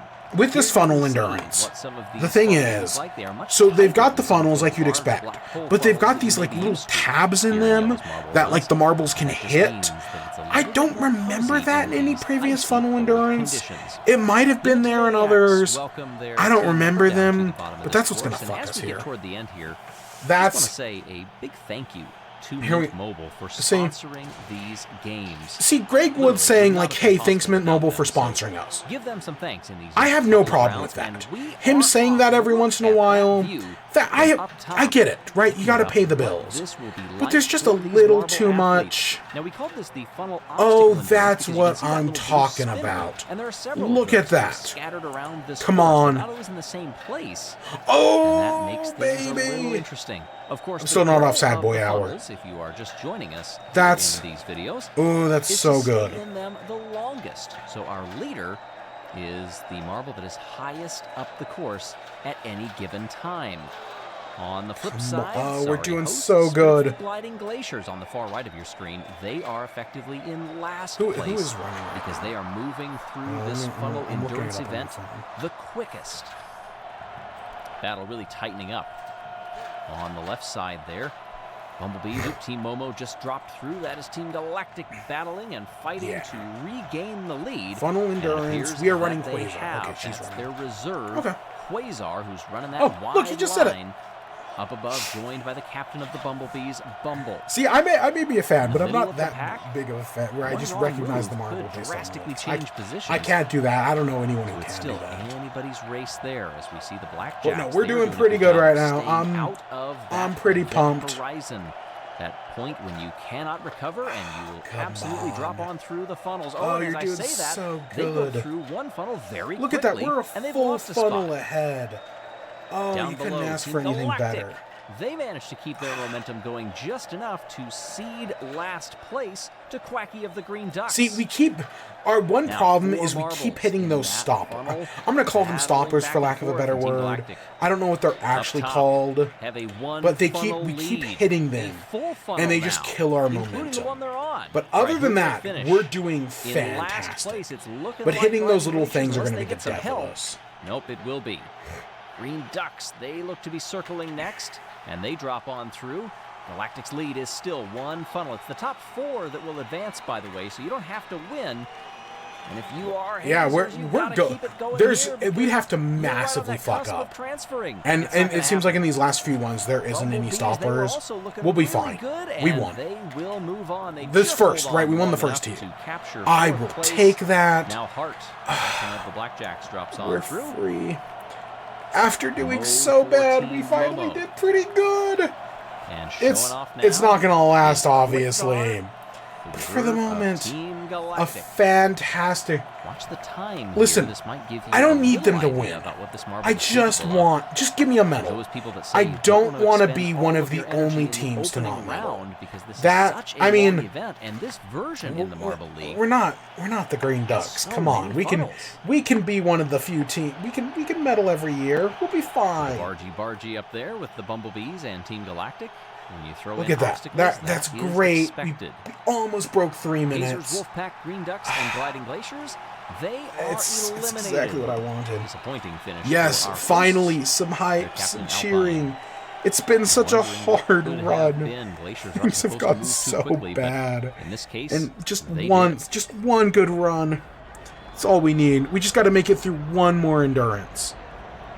Come on, Quasar, I believe in you. Good seats for this race. And the stands are looking up much higher than they usually have to for the start of the second heat. And as far as I know, all these funnels are made with parts they sell in their kits to like make your own things. That's cool. Again, if you're gonna sell a kit, use it. The fact that they're actually like, there's a part of me that kind of wishes they used it in more events. Like, hey, if you're gonna sell this toy effectively, I would have liked to see more of it. But getting it here in the funnel endurance, that's neat. Am I gonna buy it? No, but It's Mocha leading the way. You look on the opposite end, though. That's Radiance for the Solar Flares, a marble that has been That's a good way to sell for it. quite a while. Now, see, I talk about the problem with like the Mint Mobile ads. Low finish here might Them doing their own ads for their own like marble teams and their own marble runs. I have no problem with those. There in a battle with the Savage Speeders and the Raspberry Racers. Oh, and now a misstep. Again, I get it. You gotta. These things are expensive. You know, making these marbles, having this little tin with 10 individual marbles. You know, some of the there's no way some of this stuff was cheap. I understand. I'm happy to give you some money to support you. I bought my team. I bought some other teams as well to give to some other people who watch the league. To lead this event by a full not everybody who, right? Because I know some bandwagoners. But for like the people who actually like have teams, you know, the Green Ducks who like support them. Yeah, I was like, oh yeah, I'll buy you Green Ducks. The Snowballs still fighting to get that position back, and they're going to be joined by the Speeders. I do know someone who bandwagoned the Snowballs this year. Remember, they're up pretty high right now, obviously. That brief contact. That was a good bandwagon for them to pick. Gives them effective I have an actual team. Speeders, they're in a dangerous spot, though, because now they're with a bunch of marbles down in these final funnels instead of fighting with just one or two of them, like we see for the lead. Last place coming on through. That's Leap for the Jungle Jumpers. Solar Flares are in a dangerous spot. They come next. It's looking like Balls of Chaos will be joining them. Yes. Now Crazy Cat's Eyes closest to that event horizon. If they drop on through, yeah, see, this is the kind of, there's just like some classic funnels, man. Like, I know some of these events have had a legacy, but yeah, it was an okay mark. I don't want to give it a score, right? I know I made that 2 out of 10 joke earlier. I don't actually want to give it a score. I think they put on a decent. This is not one of the strongest. I don't know if I'd say it's one of the weakest. I really am not a good judge at that. But I have my problems, but, you know, I am definitely biased. The fact that my team did so bad does bias me, no matter what I say. Fans getting louder and louder as we wait, and there's the time. I'm just happy. I guess I'm just happy we got something. Is this the moment? Because I always, every year, like, if you listen to like some of their like community posts and whatnot, I always kind of worry, like, oh, this is the year they're not going to be able to get enough money to do a Marble League. Right? That, hey, this whole production costs a lot. This is the year they're not going to be able to do it. I always kind of worry, because some years it really does feel like it. Like, some years they are very desperate. But getting Mint Mobile guarantees it happens. If Mint Mobile sponsors one of the other events, that's another guarantee. That goes to the Jungle Jumpers. Look at how bad the Green Ducks did. And watch, they're going to stay in third.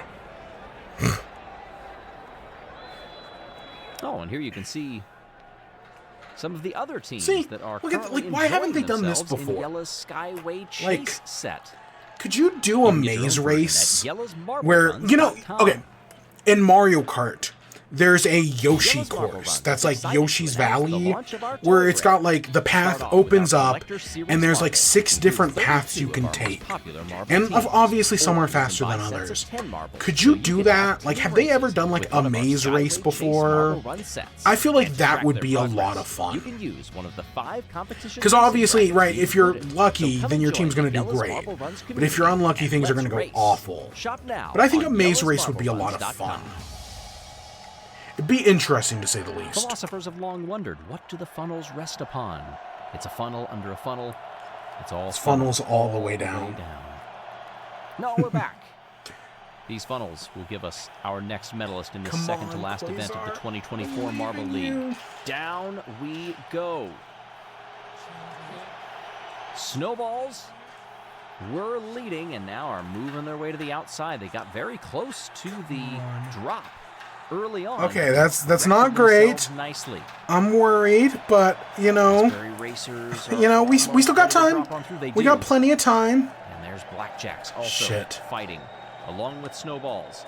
This is a team that just keeps working their way up the standings. They're only 10 points behind Team Momo.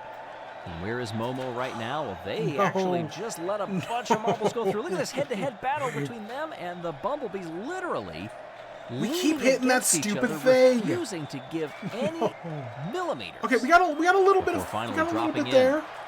But we need somebody else to fall down. We need blackjacks or snowballs. Very similar to what we saw We need when one they of them took to the take a lead from the hard hit. Chocolatiers in the last round.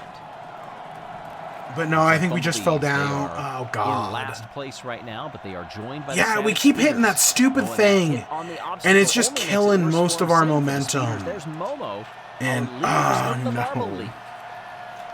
They are third to last as they run right now, and it's Raspberry Racers. On the far left of your screen, they have assumed the gold medal position. Snowballs. Yeah, look at how far they're at. Silver. Again, another team that's usually pretty good, not doing so well this year. Right now. Same for I mean, they're all of our doing top good here, three, but this top is four, Funnel top Ender. five. All of these Each in teams their have own so funnel. much practice on Funnel Drop on through, Enders. getting close to the bottom of the course. Savage Well, Speeders most of them. were the ones that headed down first. They would be in last place, a team that cannot win the Marble League. They're sitting down in 13th. Come on, I Bumblebees just are also need a fighting with medal. them. They're You're in 14th. right there. Come on. Momo, who is All you got to do is outlast the Blackjacks. They're in first. That's of it. the Marble League, so this I'd would be love a a missed bronze. opportunity for I'd them. kill. They'd still finish in the I top would 8. kill for a bronze. Snowballs and Raspberry Racers battling again, and the Snowballs once again hit that obstacle and came straight on through. The first finisher down here, just a who will little of course bit be ranked more. last, is Savage Speeders. Bumblebees come next. No, we're not Looking We're like gonna end up Team in Momo. 4th. It will be. It was so Snowballs close. now sees were two right other marbles there. in that funnel. How wide can they keep it moving? This would be a huge coup if they could get first place in the position that they are We in. were Even a second would right be huge for the points there. right now. We almost had Blackjacks in it. that bottom funnel. The bronze. They are closing in on that drop and on the bronze medal. We were so close. They're trying to keep it I wanna be going clear, and I'm bump into not snowballs. actually That's not going to crying. I'm happen. playing this off for a Blackjacks joke. get the bronze. I'm- Snowballs this is the bit. trying to swing out every opportunity they get to collect the Raspberry Racers. They won't do it. They will get the silver. And for now, it's all about bragging rights because Raspberry Racers can celebrate as they run. They are your funnel obstacle. We're gonna be endurance one of the gold only medalists. teams without a medal. One of the 10. At least if we're going down, we're taking Balls of Chaos with us. That's all I needed. That's as long as we're not alone. As we fade away into Three entropy. captains stand on the We were podium. right Razzie, there. Snowy, and It's actually Hart. wild that it's all 3 captains. Team Galactic just misses out on the podium. They'll still collect some nice points. The even though points they do cannot nothing. win or podium in the Marble League. Oh, what is that? proper. Oh my god, the goggles do nothing. Oh, that's Bug Snacks. The goggles do nothing. It burns. I mean, good on the Raspberry Racers. Hard to believe. It's not been a good year for them either. One more Not as bad as us, set but not of a good year medals either. Left to hand out in I'm pretty Marble sure this League mathematically competition. eliminates all but 3 2024 winter teams. version sponsored by Blackjack, Momo. Snowballs, Coming to an Momo, end and next Green Ducks. round. First, we need to tally up the points from this one and see who is even still in the running to claim the championship. Big drop. It was for still a Jungle good Jumpers, run from fifth Quasar. in the standings. She still did a They good finish in job. 16th. We were so What will that fucking do close. to their chances? Like I said, Snowballs beating Team Momo by 4 spots. Will this catapult them to the top? Oh, it will, but they're tied. See, okay, Green Ducks are down in 4th. Snowballs and Team So Momo, Green Ducks cannot Blackjacks are win, the only other but they team can still that get can 3rd. Win the Marble League. Meanwhile, Green Blackjack, Ducks, Snowballs, and Crazy Cat's Eye, Solar Momo. Flares, Jungle Jumpers, and Momo Raspberry and Racers Snowballs are can one of them still is guaranteed to podium. win. Racers One of jumped them up 4 because spots. 55. Jungle Jumpers fell to No, wait. 2. No, I guess So will be the Blackjacks could still Snowballs win it. capturing the Marble League. Looking back at that, okay. So basically the Green Ducks cannot win, right? Even if they got 25, that's not enough to crest 170, which they would need, right? They need to be 172. They cannot get it. And it's just because the Green Ducks have not done well the past few events. I mean, sure, they're staying high, but they're staying high, but they're not doing that well. Meanwhile, yeah, the Snowballs have just knocked it out of the park. I heard this was going to be Momo's year. I'm surprised that Snowballs have 2 more silver medals than Momo, and yet they're tied, effectively. That's kind of crazy. We have only 2 teams without a medal going into this final event. Yeah, this was Green Duck's game to lose, and they kind of lost it at the very end. So will it be the Snowballs? All right, it's elimination race, the final event. Just kill me softly, please. Just let me down gently. Actually, this is, I talk about how some events are better than others. This is a crazy event to end on, even though it's again, I talked about that whole Super Bowl comparison earlier, where you knew immediately who won and who lost. Yeah, that's kind of how this is going to play out. But I still think this is a wild event. This is a wild ending. You'll see. This dangerous course that will test them physically and mentally. Snowballs, Team Momo, and the Blackjacks. So here we are. The competitors got a lot of practice. Marble Survival 100 was a lot of practice in elimination race. That effectively gives them the win. If you're Blackjacks, you need a couple of early eliminations, and you need a good finish yourself. Question is, will any of that happen? Hey, everybody. I'm Greg Woods. I can tell you what will happen. We will crown a champion of the 2024 Winter Marble League, sponsored by Mint Mobile. If you have been with us throughout all of these events, just like Mint Mobile has, we thank you for your support, and we hope we will get a great show here today. For the final time, our effective co-host, there's a part of me that is glad I streamed it this year, because I know I've only streamed bits of it in the past, like last year's league and the Survival 100. I streamed the whole thing this year, and as always, and if you're watching this on the VOD, links to everything in the description below. Go check them out. Obviously, I'm a huge fan. I highly recommend it. Absolutely. Right. Even if this was not my year, I still, of course, recommend them. If you were with us for the Marble Survival 100, this will be very familiar to you. Some of these obstacles that maybe depending on your team. I definitely recognize some of these from the Survival. This is one of them.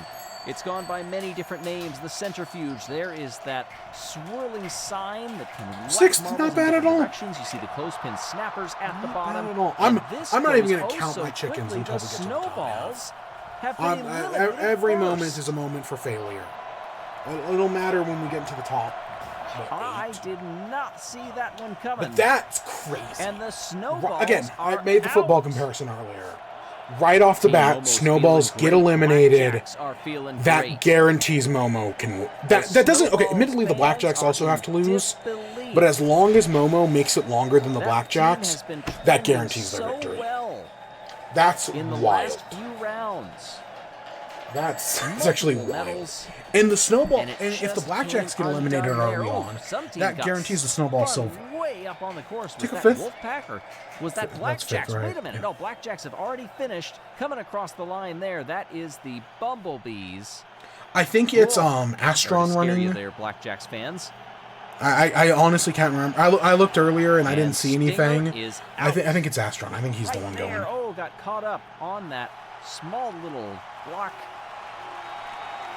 They are done. The Bumblebees were down in 14th in the standings. They could not medal in these games. And as more teams get eliminated, you'll be able to see strategies develop here, especially toward the end. We learned this in the Marble Survival 100. Sometimes they go out of their way to trigger some of these traps in the hopes that it will catch up some of their rivals. Chocolatiers, who were, look at that, right in the middle of the pack. Oh, got hit twice by the spinning chevron. The captain of the Chocolatiers, Bonbon, still had a chance there and then got moved aside into that clothespin snapper, which did not snap. But that contact was just enough to eliminate. We're doing good so far, you know? Marble. I'm not getting my hopes up. Down we come once again. Well, one of the large ball bearings has been released. And now next year I should just do live one of the magnets. As they quiver on it, you can see marbles getting set backwards. See, a third, that's pretty good. Yeah, next year I'm just going to record Next year I should just record myself. Because next year, it's a summer. We're doing a summer one. In the summer. Yeah, there goes the Blackjacks. So that guarantees Momo's victory. And that means that Blackjacks cannot be silver. Or that, yeah, that means black. So Snowballs are guaranteed second. Oh shit, I think that was bad for us. And it won't happen. Yeah. So Blackjacks are either going to get third or fourth, depending on where the Green Ducks land. Momo is guaranteed to win. They get eliminated right here. I was worried the Green Ducks weren't in it, but no, they got second there.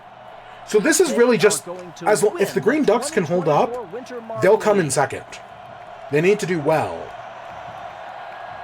But yeah, the Green Ducks can come in third. They can't come in second. It's impossible. To podium, but not win.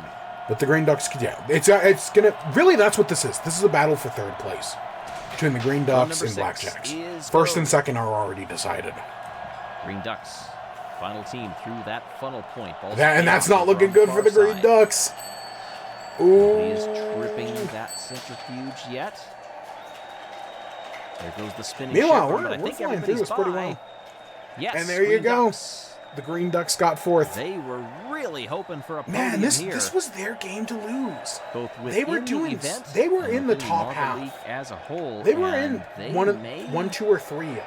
Most of this league, they did really well, and then it just kind of. The problem was when they came in 14th to an event or two ago. That's what killed this for them. If they had done just a little bit better, they would have gotten third. But nope, they're going to be with the rest of us fighting for qualification. I still think they're making All-Stars. Again, we don't know what any of the criteria for All-Stars is. But I think the Green Ducks are a good enough team to make it All-Stars. Gold medalists, especially after fourth place performance is nothing to sneeze at. And I mean, look at the Blackjacks. That's for their again, not Hablino League aside, for their first time in the mainline Marble League, coming in third is not bad at all. And I think the Solar Flares and the Solar Flares coming in, what, 7th, I think they currently are? It's something like that. For their first ever year, that's not terrible. I mean, for their first ever year in the league. I know they've been disqualified like 2 or 3 times since then. But for their first time actually getting in, that's not bad. Wolfpack, a little worse. But I mean, top half is decent. Even more impacts from that spinner. And I expected a lot less from the Solar Flares in the Wolfpack. They will be eliminated in 9th place. All right, and we made it to top 8. I'll take it. Championship I'll take top 8. And Blackjacks come on, just get us that. Just get us a medal. I don't want to be one of the 10 teams to never ever gotten a medal. We're better than the Green Ducks. Come on, we can do this. Start off with our Collector Series marbles, which includes 32 of our most popular marble teams. Or you can buy sets of 10 marbles, so you can have team races with one of our Skyway Chase Marble Run sets. And to track their progress, you can use one of the 5 competition racing brackets we've included. So come and join the Yella's Marble Runs community, and let's race! Shop now on yellasmarbleruns.com. Welcome back. Final few rounds. I wonder if people are going to make like their own, like, hey, here's like my own YouTube video I made in like my house or my backyard, using the sets to be like, hey, yeah, and then, you know, just play it off as like, oh, these are some locals, you know, doing their own practices and whatnot. Just, you know, have fun. I wonder how they'd respond to that. Because that sounds like it could be fun. Lots of hot chocolate sold in the stands, I hear as well. And now we are racing for the final individual medals of these games.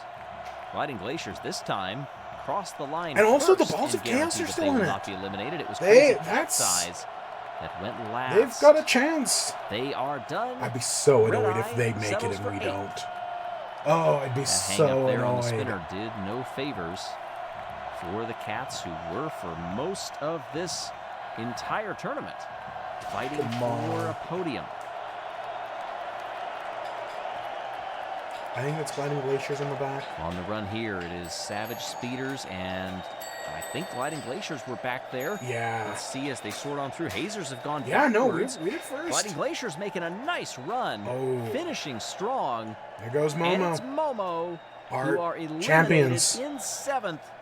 But I don't That's think they're going to pretty be very good. disappointed with that at all. I mean, They wanna again, go back compared to and start their the other 3 celebrations competitors, early. it's pretty good.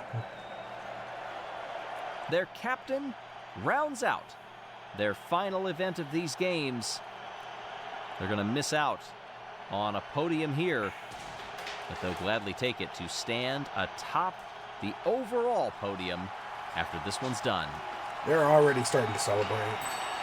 Pretty soon we will be setting our top 5 and then the medal round. And it looks like Gliding Glaciers are that's pretty finally going to good. be done for And the that gets rid of the home Gliding team. Glaciers. The hosts round out their Winter Marble League in 6th. Again, I don't think the host curse is real anymore. It was a thing, but I feel like since 2020, Overall, the host pretty curse just hasn't really been a Marble thing. League for the Gliding Glaciers, finishing so far down the order in the overall standings. I mean, They yeah, had a lot of overall fun they as didn't do hosts, amazing, obviously you but want to win and you want to when I think break host that curse, I notion think that something is a far host worse than what's curse. actually happening. At times they did that. At times they subverted those expectations. They would have loved. But I guess this does... more of All right, those I results remember and a few early more on I medals, said but one of either the way, they are Gliding thrilled Glaciers are that the snowballs. Marble One of community those as a two is whole the good snow got to see team. what they Turns could out, do yeah, it was the as snowballs. hosts of the Marble League. Hazers go out in 5th with their captain Fifth? Misty, who Come on. got We just quite have a to few make it hits through from one that more, crazy chevron. and we're guaranteed a medal. And now we're down to the believe. final 4 marbles. Believe. Off we go. Jungle Jumpers shot through that Okay, it's gap. not looking good at the start. Heading down early, they have tripped one But of those large ball we're bearings. picking up, come on. Galactic and Balls of Chaos to the near side. Savage Speeders were caught out by that ball bearing, but they missed the crazy Oh. chevron. Oh my Speeders god, will I think not the clothespin recover, however, snapper saved and us. they will miss Oh, out shit. on the We podium. just got a medal. That was the At the fortuitous last impact possible that put Speedy moment. in When 4th. it mattered least, we got a medal. And Balls of Chaos did as well. Run That 14. means this year, every team got a 3 medal. left. At least one. Down they go, and it's Balls of Chaos. Go for the quick gold. to the point. Come on, I Galactic trying believe. to hang with them. Nudge through, no ball bearings were released quite yet. Jungle Jumpers are trying to make a run. Oh, Can they nail it at the line? No, they just miss out. all right, we just The have to Jungle beat the Balls of Jumpers will Chaos. Get the bronze. One more It run. was oh so close. For a team that is trying to get come onto the overall podium. I'm not sure if they did enough. But a great way to end it, no matter the color of The metal. Head-to-head. two teams that have done This awful this is year. for the gold. Oh! And they go opposite directions. Balls That's of Chaos. what I'm What an talking entry. about. Just And they taking are a off quick into the distance. early Do they trigger lead. the spin or no? They And go we'll around ride the that till the outside. end. They're going to be completely unchallenged. Oh Team my god, we got a Galactic, gold. the first team to be We got eliminated a from gold. winning the Marble League. One of the first to be eliminated from getting on the podium in the Marble League. They will win the final event of these games. I'm just blown away. I was so sure it wasn't going to happen. What a masterclass! That it of a just- run it just for felt Astron, impossible. Beating Yeah, Tumult, Astron. the captain of Balls of Chaos, who will settle for the silver. Look at that. What a games these have been. And Balls of It Chaos. is hard no, to not believe bad that as they are well. done. I Jungle cannot Jumpers, wait whatever. for the next Marble But League, yeah, whether it's the summer or winter. that's what I I wanted. thank you so much for having us along for this entire What a- journey. what Your a support wild means ending. the world to us. Two Thanks also teams that have to done terrible Mint this year, Mobile taking it at the for very end. sponsoring these games. Galactic stands atop the podium wearing gold. Balls of Chaos silver. It's been a hard and year. the It's Jungle been a Jumpers bad year for us. are early leaders. But I'll First take half of the Marble one League victory. Get the bronze. I'll take it. Shocks came in the very first round. Snowball's going out Just first, a though. It was couple of rounds later, wild. when the other two teams vying for the championship were eliminated, And that left the door open Yeah, for overall a it was a pretty victory bad year run for us. for our champions. That was Team not Momo. good. They were 12th last year in the Friend, Marble we had League. a They bad vowed to time do this better, year. and they have. Thank you all for joining us for this 2024 Winter Marble League sponsored by Mint Mobile. I'm Greg Woods. Time for the closing ceremony. All right, So long, let's everyone. Finish it off.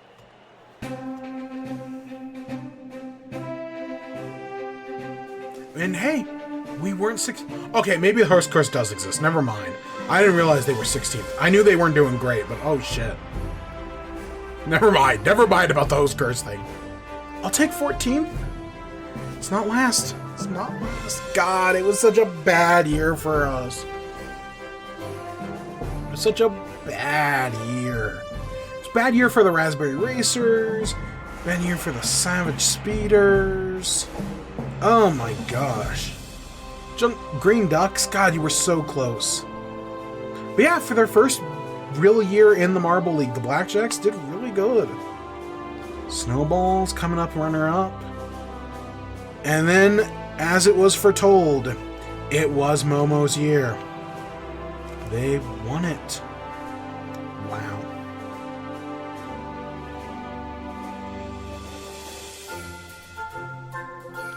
Radiance from the Solar Flares winning Most Valuable Marble? That's wild. We already knew Mallard, and then Best Coach went to Momo. Yeah. No, honestly, for their first ever showing from the Solar Flares, that's not bad. It's not bad at all, actually. And yeah, I knew the Green Ducks took Best Captain. That was they had some fantastic team performances.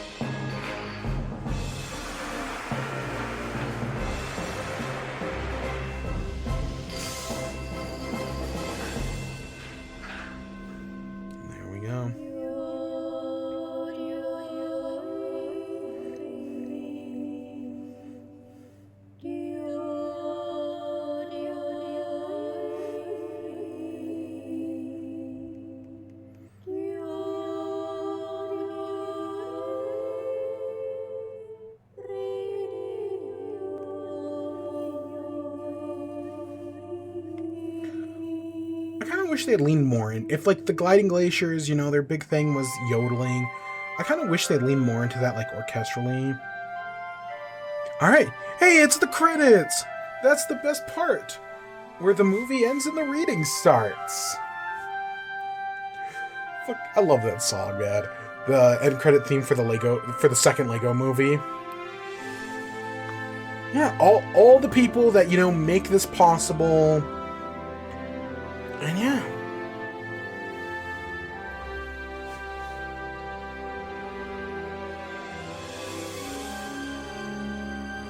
That's all the fan accounts. I don't count that. One year I'm gonna have to get into this Patreon part. 1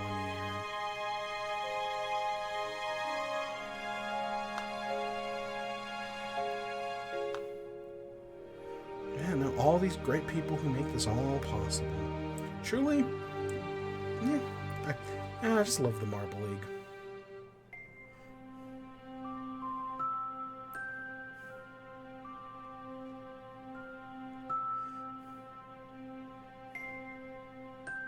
Alright, so this is what I was talking about earlier.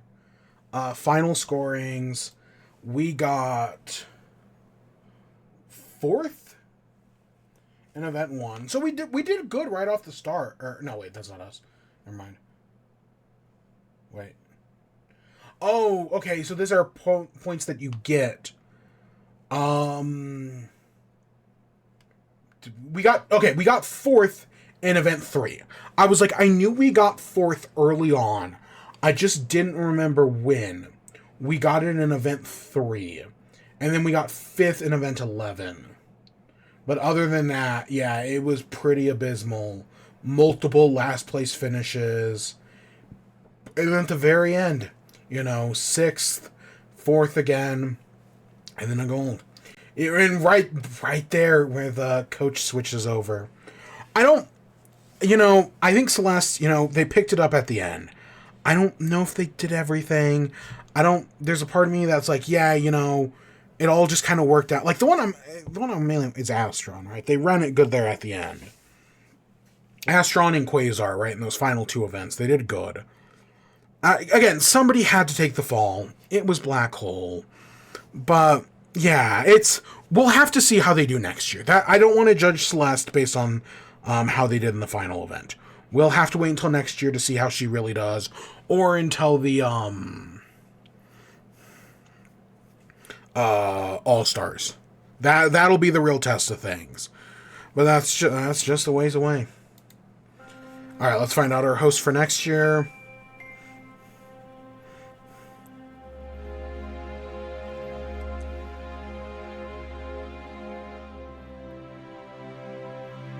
So 2025 is the Rangers. And summer of 2025. That's, it's been a while since we've gotten an actual summer game in the summer. So there has been some controversy around this one. Specifically in the fact that the Rangers are hosting next year, but they didn't even qualify this year. Should they be the hosts even though they didn't at all qualify? I understand why the Rangers are hosting.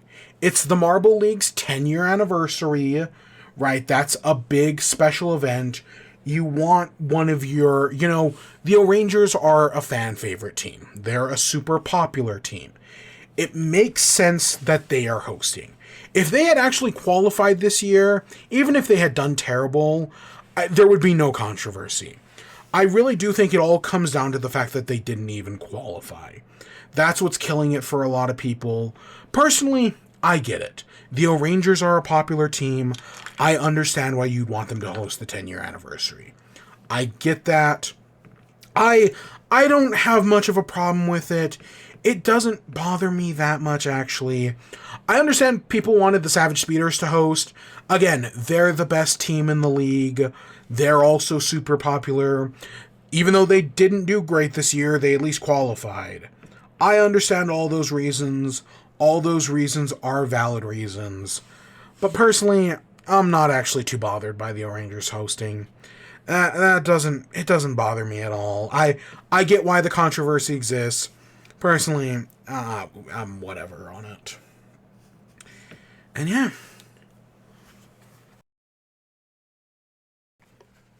So that's where we're gonna... Oops. So that's where we're gonna end off for the night. What's coming up in the future?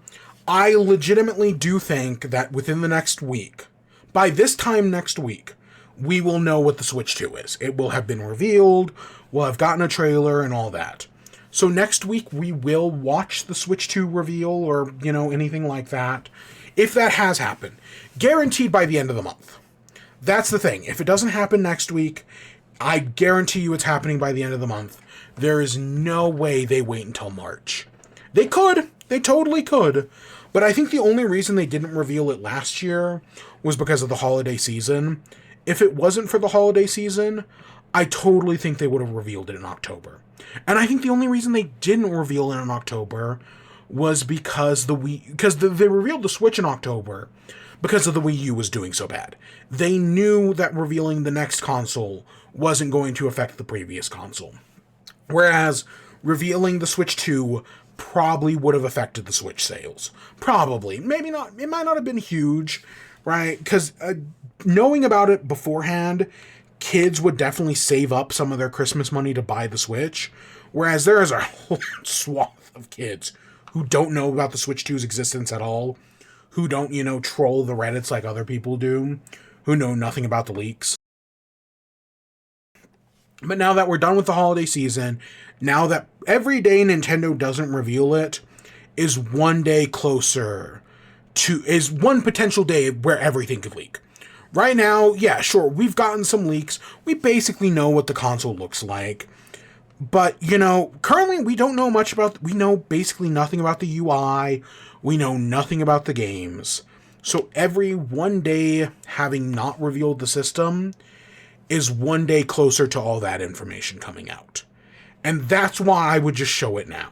So that way none of that is exposed to the public. You know, that way they still have some secrets, some surprises. Because us knowing what the console looks like, it's not that big of a deal. But the games, that actually kind of matters. That I care about. That I want to be surprised on. So we'll be back next week, hopefully talking about what the Switch 2 is. If not, we'll wait until the end of the month. It's no big deal. We know it's happening before March, before the end of March, but they're definitely going to reveal the Switch 2 before February 4th. February 4th is the quarterly earnings meeting. There's no way they don't reveal it before that. They could reveal it on February 4th, obviously. But no, we're going to get it before that. There's no way we don't. I don't know. I've been wrong before, so literally anything's possible. Anything else about the Switch 2? You know, depending on when they announce it, I will of course do a stream live reaction. If they do it while I'm at work, I can't, obviously. But if when I'm not at work they reveal it, you better believe we'll be here to talk about it on stream. We'll watch that trailer. Either way, we'll watch that trailer 1,000 times. But, you know, I'd love to do a live reaction. That'd be cool. Because my guess of how it's going to play out is, like, the day before, they're going to drop a tweet that's like, hey, on, like, the 7th. They're going to be like, hey, tune in tomorrow for a special Nintendo announcement at, 6 p.m. or whatever. Nintendo Direct, they're going to call it something super generic. And then, yeah, that'll have everything. There's two possibilities. The first one is it's just like the original Switch reveal trailer, where we see like a commercial for the console, like how they originally revealed the Switch, or it's going to be a Direct. My guess is it's probably going to be a Direct, because when they showed off the Switch 2 in January, they did it with a whole Direct and everything. And if all these if the March rumors are true, it's going to be a Direct. If the March rumors aren't true, then it's just going to be a trailer. But we'll have to wait and see. So with that, I hope you all enjoyed. Stay tuned for more. Till next time. Peace.